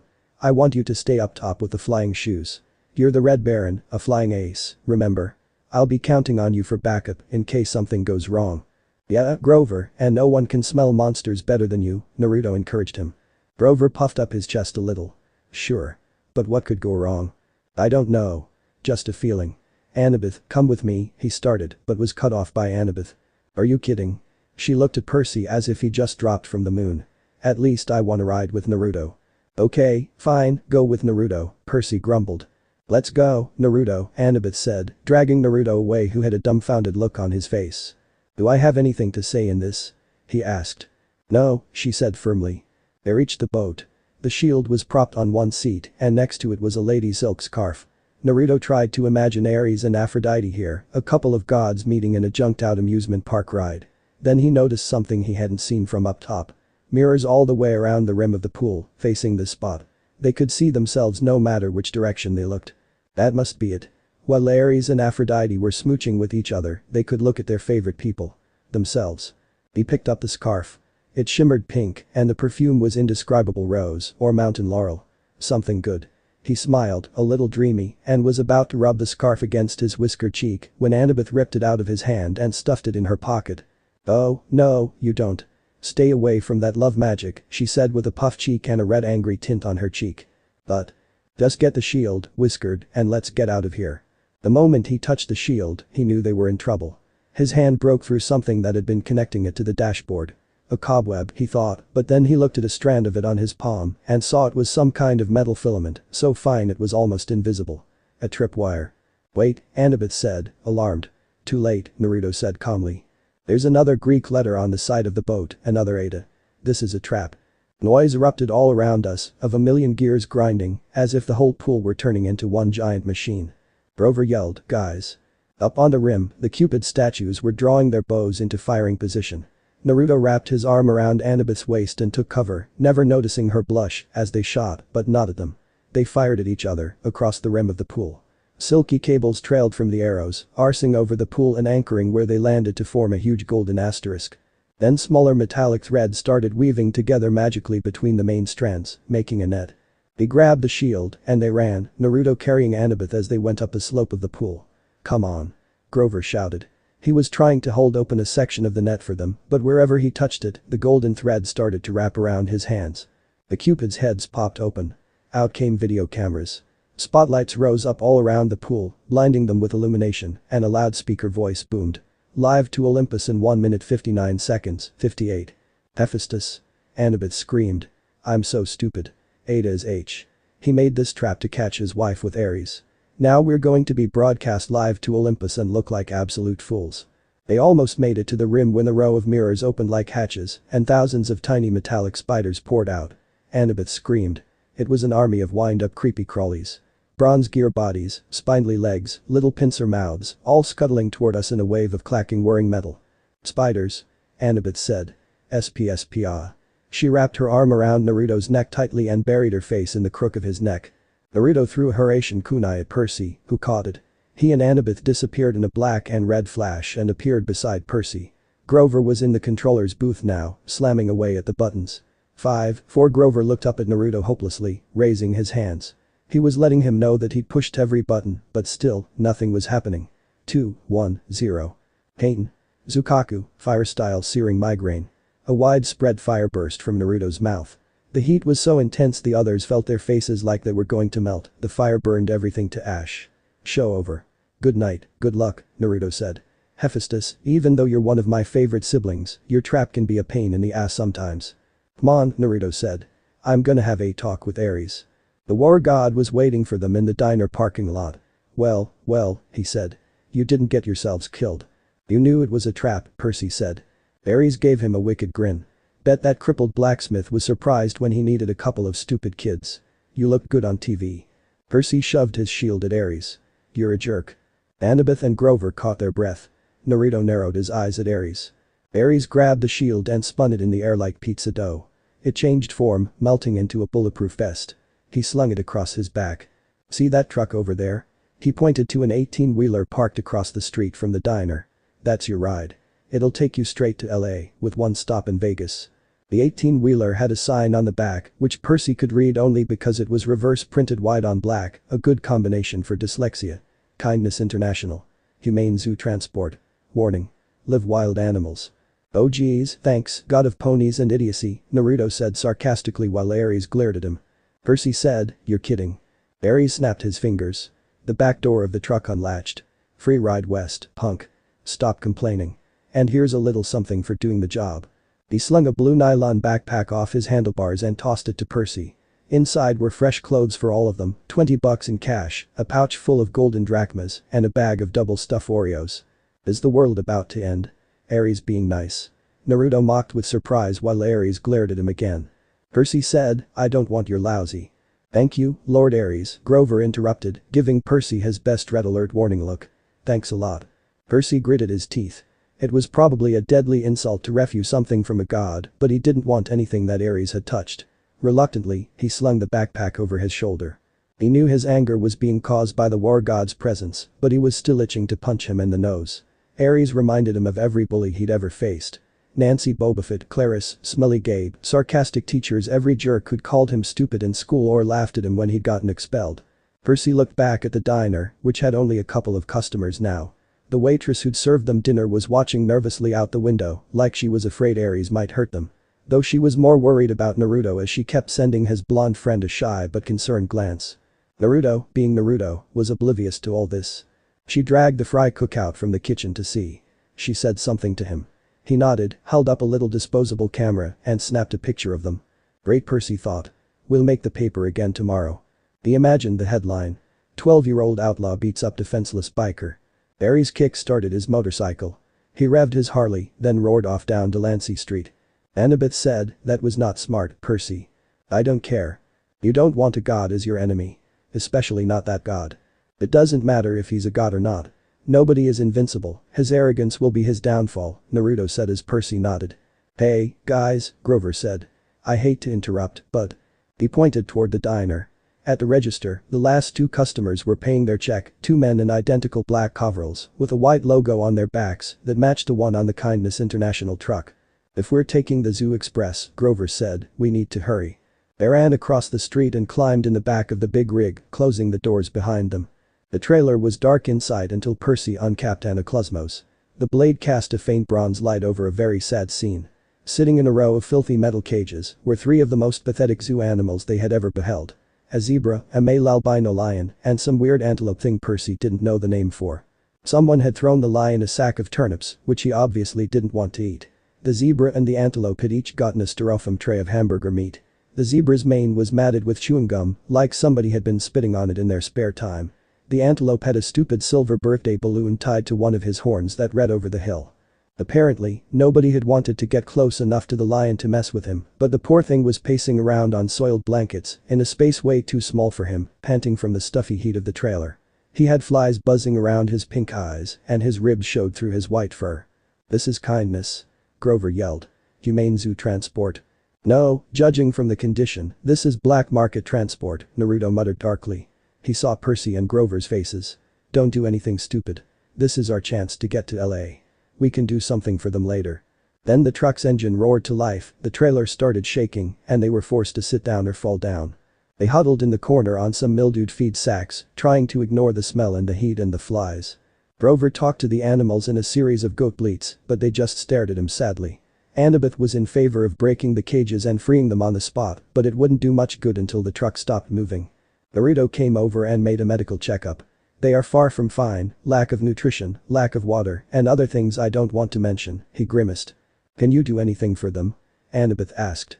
"Give them food and water. That is all we can do for now," he said. Percy found a water jug and refilled their bowls, then used Anaclosmos to drag the mismatched food out of their cages. He gave the meat to the lion and the turnips to the zebra and the antelope. Grover calmed the antelope down, while Annabeth used her knife to cut the balloon off his horn. She wanted to cut the gum out of the zebra's mane, too, but Naruto decided that would be too risky with the truck bumping around. They told Grover to promise the animals they would help them more in the morning, then they settled in for the night. Grover curled up on a turnip sack. Annabeth opened the bag of double-stuffed Oreos and nibbled on one half-heartedly. She tried to cheer herself up by concentrating on the fact that they were halfway to Los Angeles. Halfway to their destination. It was only June 14th. The solstice wasn't until the 21st. They could make it in plenty of time. On the other hand, they had no idea what to expect next. The gods kept toying with Percy. At least Hephaestus had the decency to be honest about it. He'd put up cameras and advertised them as entertainment. But even when the cameras weren't rolling, Percy had a feeling he and Naruto's quest was being watched. He was a source of amusement for the gods. "Hey," Annabeth said, leaning her head toward Naruto's shoulder. "I'm sorry for freaking out back at the water park, Naruto."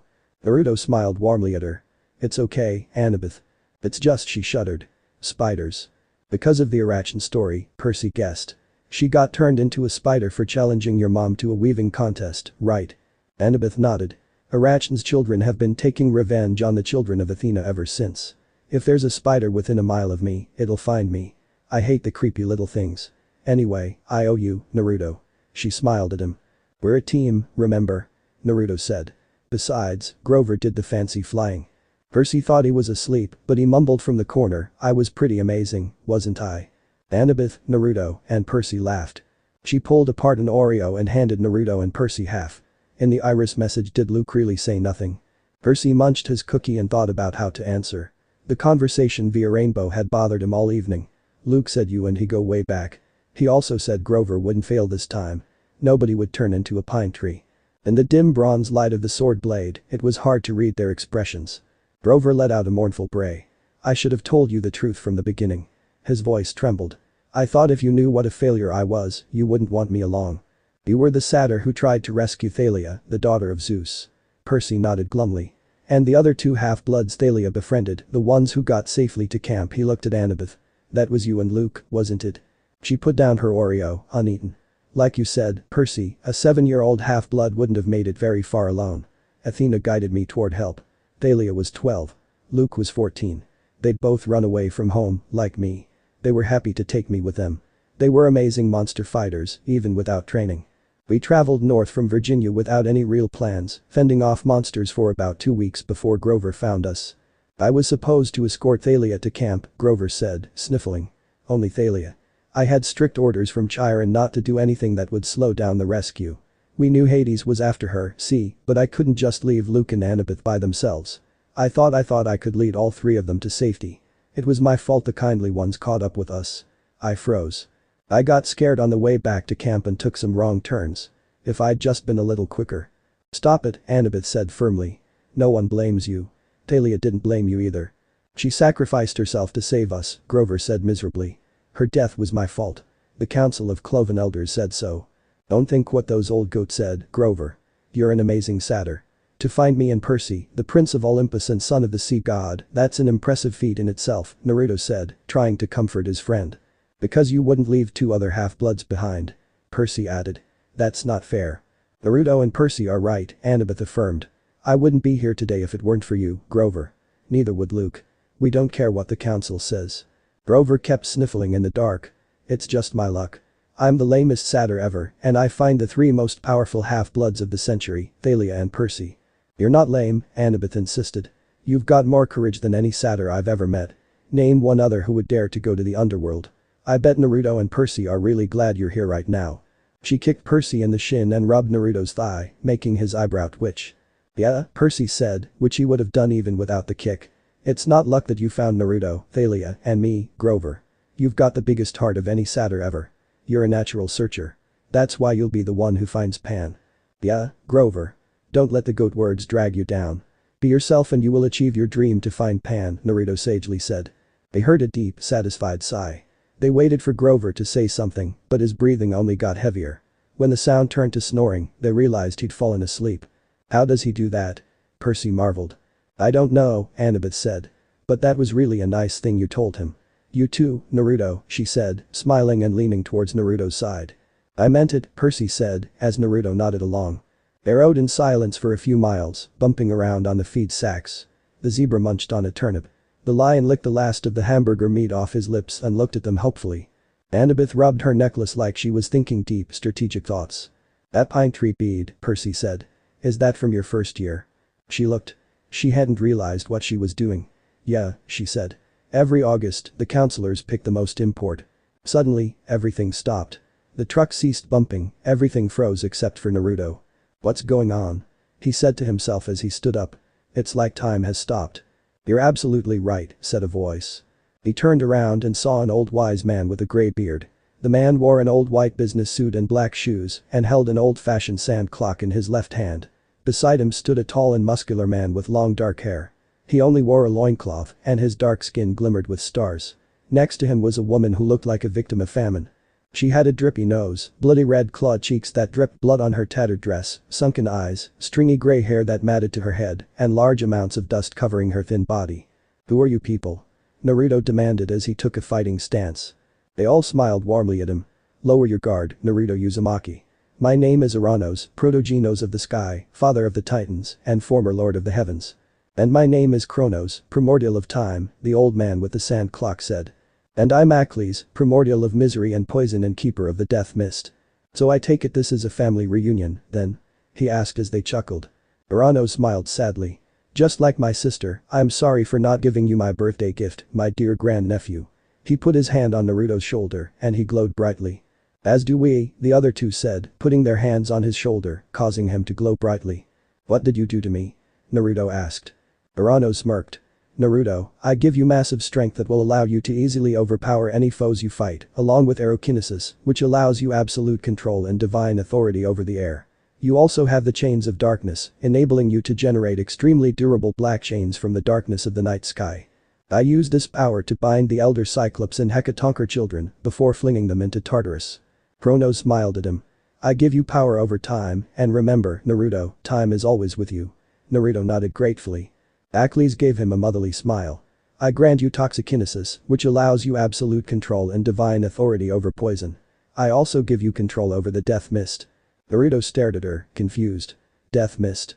She giggled at his expression while the other two chuckled. Death mist is a supernatural force, similar to the mist, but it works backwards. It shrouds demigods and mortals from the presence of monsters. However, the death mist also turns the user into mist with a corpse-like complexion, she explained. Naruto nodded. She stepped forward and hugged him. Dio also wanted to visit you, but she's busy at the moment. She wanted me to send her thanks for healing her wound. What? I didn't heal her wound, Naruto said, confused. Urano shook his head. Naruto, you may not have noticed it, but your sage mode, as you call it, is tugging at and healing her, he said. Well, my grandnephew, we have to go now, but don't worry, we will visit you in the future, Chrono said as the three disappeared in a bright flash. Suddenly, time resumed its normal flow. The truck continued bumping along, and his friends remained unaware of what had just transpired. Naruto stood in silence, processing the new powers he had received and the strange encounter with his powerful relatives. Here's a corrected version of the story with improved grammar and vocabulary. The most important event of the summer, and they painted on that year's beads. I've got Thalia's pine tree, a Greek trireme on fire, a centaur and a prom dress. Now that was a weird summer. And the college ring is your father's? Percy asked. That's none of your. She stopped herself. Yeah, it is. You don't have to tell me. No, it's okay. She took a shaky breath. My dad sent it to me folded up in a letter 2 summers ago. The ring was, like, his main keepsake from Athena. He wouldn't have gone through his doctoral program at Harvard without her. That's a long story. Anyway, he said he wanted me to have it. He apologized for being a jerk, said he loved me and missed me. He wanted me to come home and live with him. That doesn't sound so bad. Yeah, well, the problem was, I believed him. I tried to go home for that school year, but my stepmom was the same as ever. She didn't want her kids put in danger by living with a freak. Monsters attacked. We argued. Monsters attacked. We argued. I didn't even make it through winter break. I called Chimera and came right back to Camp Half-Blood. Do you think you'll ever try living with your dad again? She wouldn't meet his eyes. Please. I'm not into self-inflicted pain. You shouldn't give up, he told her. You should write him a letter or something. Thanks for the advice, she said coldly, but my father's made his choice about who he wants to live with. They passed another few miles in silence. Annabeth leaned her head to the side but found it hit the ground. But she looked around and didn't see Naruto. Hey, where did my warm pillow go? Right here, Naruto said as he suddenly appeared beside her, making both she and Percy jump. Naruto, don't do that, she harshly whispered before resting her head on Naruto's shoulder. I need my pillow back. Naruto and Percy sweat dropped. So if the gods fight, Percy finally said, will things line up the way they did with the Trojan War? Will it be Athena versus Poseidon? She put her head against Naruto's shoulder and closed her eyes. I don't know what my mom will do. I just know I'll fight next to you. Why? Because you're my friend, seaweed brain. Any more stupid questions? Percy couldn't think of an answer for that. Fortunately, he didn't have to. Annabeth and Naruto were asleep. He had trouble following her example, with Grover snoring and an albino lion staring hungrily at him, but eventually he closed his eyes. Percy's dream. The nightmare started out as something he had dreamed a million times before. He was being forced to take a standardized test while wearing a straitjacket. All the other kids were going out to recess and the teacher kept saying, come on, Percy. You're not stupid, are you? Pick up your pencil. Then the dream strayed from the usual. He looked over at the next desk and saw a girl sitting there, also wearing a straitjacket. She was his age, with unruly black punk-style hair, dark eyeliner around her stormy green eyes, and freckles across her nose. Somehow, he knew who she was. She was Thalia, daughter of Zeus, Naruto's half-sister. She struggled against the straitjacket, glared at me in frustration, and snapped, well, seaweed brain. One of us has to get out of here. She's right, his dream self thought. I'm going back to that cavern. I'm going to give Hades a piece of my mind. The straitjacket melted off me. He fell through the classroom floor. The teacher's voice changed until it was cold and evil, echoing from the depths of a great chasm. "Percy Jackson," it said. "The exchange went well, I see." He was back in the dark cavern, spirits of the dead drifting around him. Unseen in the pit, the monstrous thing was speaking, but this time it wasn't addressing him. The numbing power of its voice seemed directed somewhere else. "And he suspects nothing?"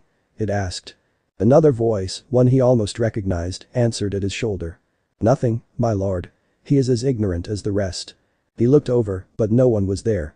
The speaker was invisible. Deception upon deception, the thing in the pit mused aloud. "Excellent. Truly, my lord," said the voice next to him. "You are well named the Crooked One.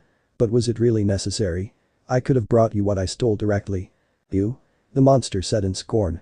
"You have already shown your limits. You would have failed me completely had I not intervened." "But, my lord." "Peace, little servant. Our 6 months have bought us much. Zeus's anger has grown. Poseidon has played his most desperate card. Now we shall use it against him. Shortly, you shall have the reward you wish and your revenge. As soon as both items are delivered into my hands, but wait. He is here." "What?" The invisible servant suddenly sounded tense. "You summoned him, my lord." "No." The full force of the monster's attention was now pouring over me, freezing me in place. "Blast his father's blood, he is too changeable, too unpredictable. The boy brought himself hither." "Impossible." the servant cried. "For a weakling such as you, perhaps," the voice snarled. Then its cold power turned back on me. "So you wish to dream of your quest, young demigod. Then I will oblige." The scene changed. He was standing in a vast throne room with black marble walls and bronze floors. The empty, horrid throne was made from human bones fused together.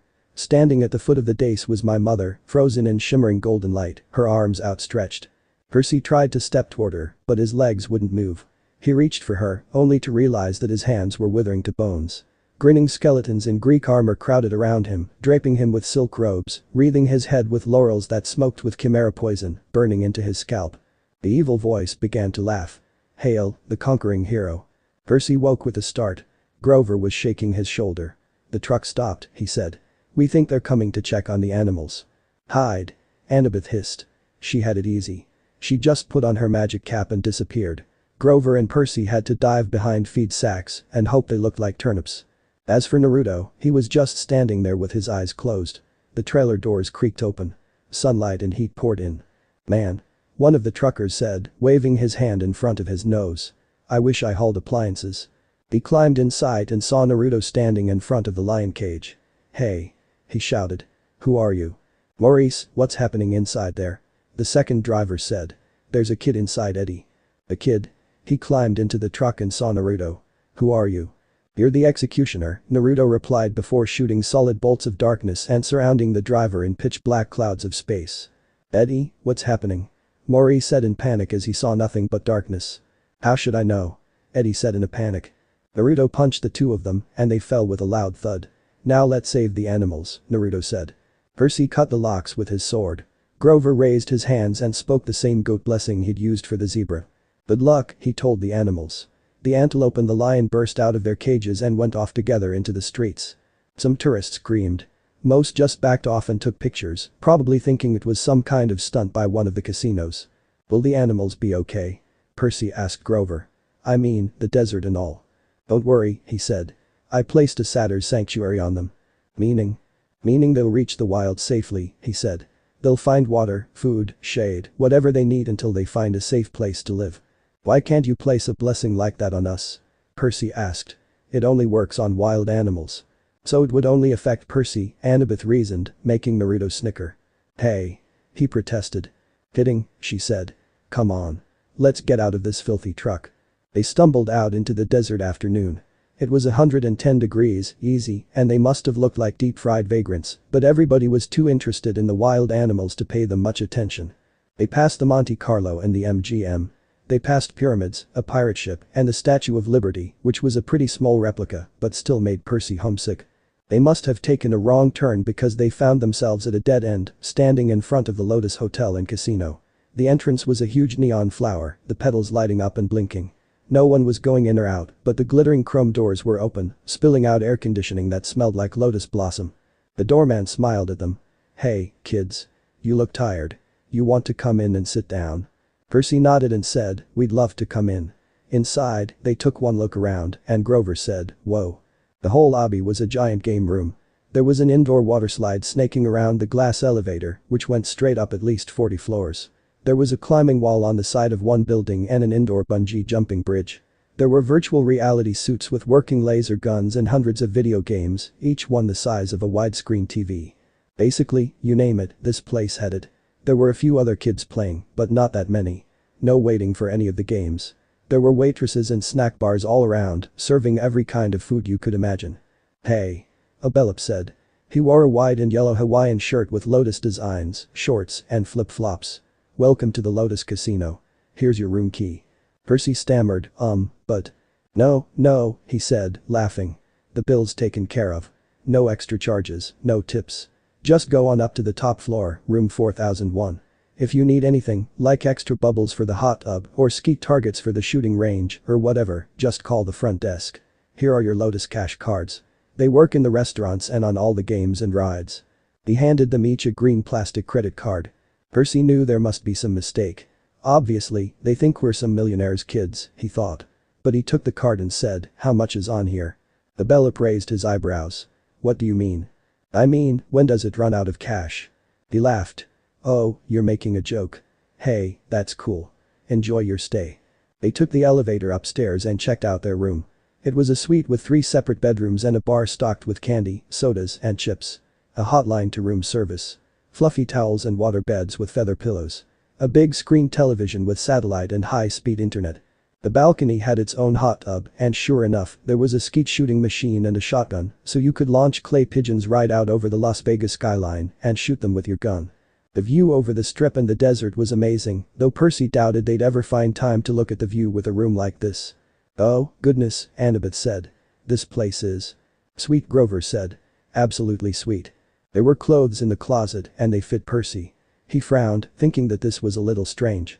He threw Ares's backpack in the trash can. He wouldn't need that anymore. When they left, he could just charge a new one at the hotel store. Grover was eating potato chips to his heart's content while Annabeth cranked up the National Geographic channel. "All those stations," he told her, "and you turn on National Geographic. Are you insane?" "It's interesting." "I feel good," Grover said. "I love this place." Without his even realizing it, wings sprouted out of his shoes and lifted him a foot off the ground, then back down again. "So what now?" Annabeth asked. "Sleep." Grover and Percy looked at each other and grinned. They both held up their green plastic Lotus cash cards. "Playtime," Percy said. Suddenly Annabeth realized something. "Wait, where's Naruto?" she asked, alarmed. The two looked around the room and saw no Naruto. "Oh, I'm sure he's fine. He's Naruto," Grover said. Annabeth rolled her eyes. "Ugh, I can't believe you guys." She stood up and left to find Naruto. Naruto wandered through the casino, contemplating what to do first. Suddenly, he felt a tug on the back of his jacket. He turned around and saw a kid with messy, shaggy black hair and olive skin, wearing an aviator's jacket, jeans, and sneakers. "Are you lost, mister?" the boy asked, noting Naruto's earlier aimless wandering. His shock deepened when he saw Naruto's eyes flash red with activation. Naruto activated his eyes, startling Naiko, who looked at them with fascination. Naruto sensed demigod energy in the kid, more specifically, undead energy. He grinned, unsettling the kid slightly. Perfect blackmail material, he thought, chuckling madly to himself. "What's your name, kid?" Naruto asked. The boy smiled toothily. "Naiko D'Angelo. What's yours, mister?" "Naruto Uzumaki," Naruto replied with a smile. "Do you happen to know the best restaurant around here?" The kid nodded vigorously. "Sure, mister. Follow me." "Woo, so you're a ninja?" Naiko asked, his eyes gleaming. "Yup, a retired ninja but still a ninja nonetheless," Naruto said as he ate his ramen. "So what can you do? Can you make lightning come out of your hand? Can you breathe fire? Can you make a clone like you told me earlier?" Naiko fired questions a mile a minute. Whoa, kid, hold your horses. "Yes, I can do all that, but I can only make clones here, lest I want to destroy this casino." Naruto made his favorite hand sign and a clone poofed into existence beside him. Naiko watched with stars in his eyes. "That is so cool," Naiko said, poking the clone, which chuckled along with the original. "Naiko D'Angelo." A feminine voice yelled, making Naiko sweat rivers and pale, which could rival his father. The girl marched toward their table. She had black eyes like her father, which gleamed with either madness or genius, and silky dark hair. She was lean and of average height, with olive skin, and wore a floppy green hat that hid her face. She came forward and pulled Naiko's ear, making him cry out in pain. How many times do I have to tell you not to run off by yourself? She pulled harder and he whined in pain. Naruto chuckled as the girl finally noticed him. She blinked rapidly and stared at his whisker marks. Naruto's eyebrow twitched. Sure, he knew whiskers weren't common in this world, but come on, was it really that weird to have whiskers? Bianca, this is Naruto. Look, he can make clones. Cool, isn't it? Naiko said, trying to escape his sister's wrath. Bianca blinked. Clones? She asked before glaring at Naiko. Naiko, did you eat something from the mall again? What? No, it's true. Show her the clones, Naruto. Naiko cried out. Was his sister for real? He had stopped eating those weird flowers years ago. Naruto sighed and decided to save the kid's fate. Sure. He made the clone hand sign and another clone appeared beside him. Bianca gaped at him like a fish out of water. How did he do that? I'm a special case, Bianca. I have a special power, he said as he took off his gloves, revealing his ashen and smoky hand. Naiko stared at his hand in fascination, while Bianca asked dumbfounded, what happened to your hand? Naruto put his gloves back on, making Naiko whine as he wanted to see the cool hand. That's something for the future for you to know, he said mysteriously. Out of the corner of his eye, he saw Annabeth, Percy, and Grover looking around for him. Well, I think it's time for me to go, he said, standing up as he got ready to leave. What? Can't you stay a bit longer? Naiko pleaded, eager to see some ninja moves. Naruto chuckled. Sorry, kid, but my friends are looking for me. But don't worry, I'll visit you again next time, he promised, as Naiko beamed at him. Bianca, he called out as she looked at him. I know you're tired of taking care of Naiko. He said it barely above a whisper so Naiko couldn't hear. Bianca's eyes widened. But trust me, family is everything, Bianca. He may be an annoying little brat, but he's your little brat. As a family, we look out for each other, no matter how bad they are. They're still and always will be our family, because a person without family can't last long in loneliness, he said solemnly but strongly, nodding at his words. Here, he gave them each a Haration kunai. Naiko played with them until Bianca scolded him to be careful with it. If you need me, just throw the kunai on the ground and I'll be there in a flash, he said, as the undead duo nodded. Bianca turned back to thank him, but he was already gone. He is so cool. Naiko gushed fanboyishly and Bianca nodded along with him. The Lotus Bella hurried up to them. Well, now, are you ready for your platinum cards? We're leaving, Percy told him. Such a shame, he said, and Percy got the feeling that he really meant it, that they would be breaking his heart if they went. We just added an entire new floor full of games for platinum card members.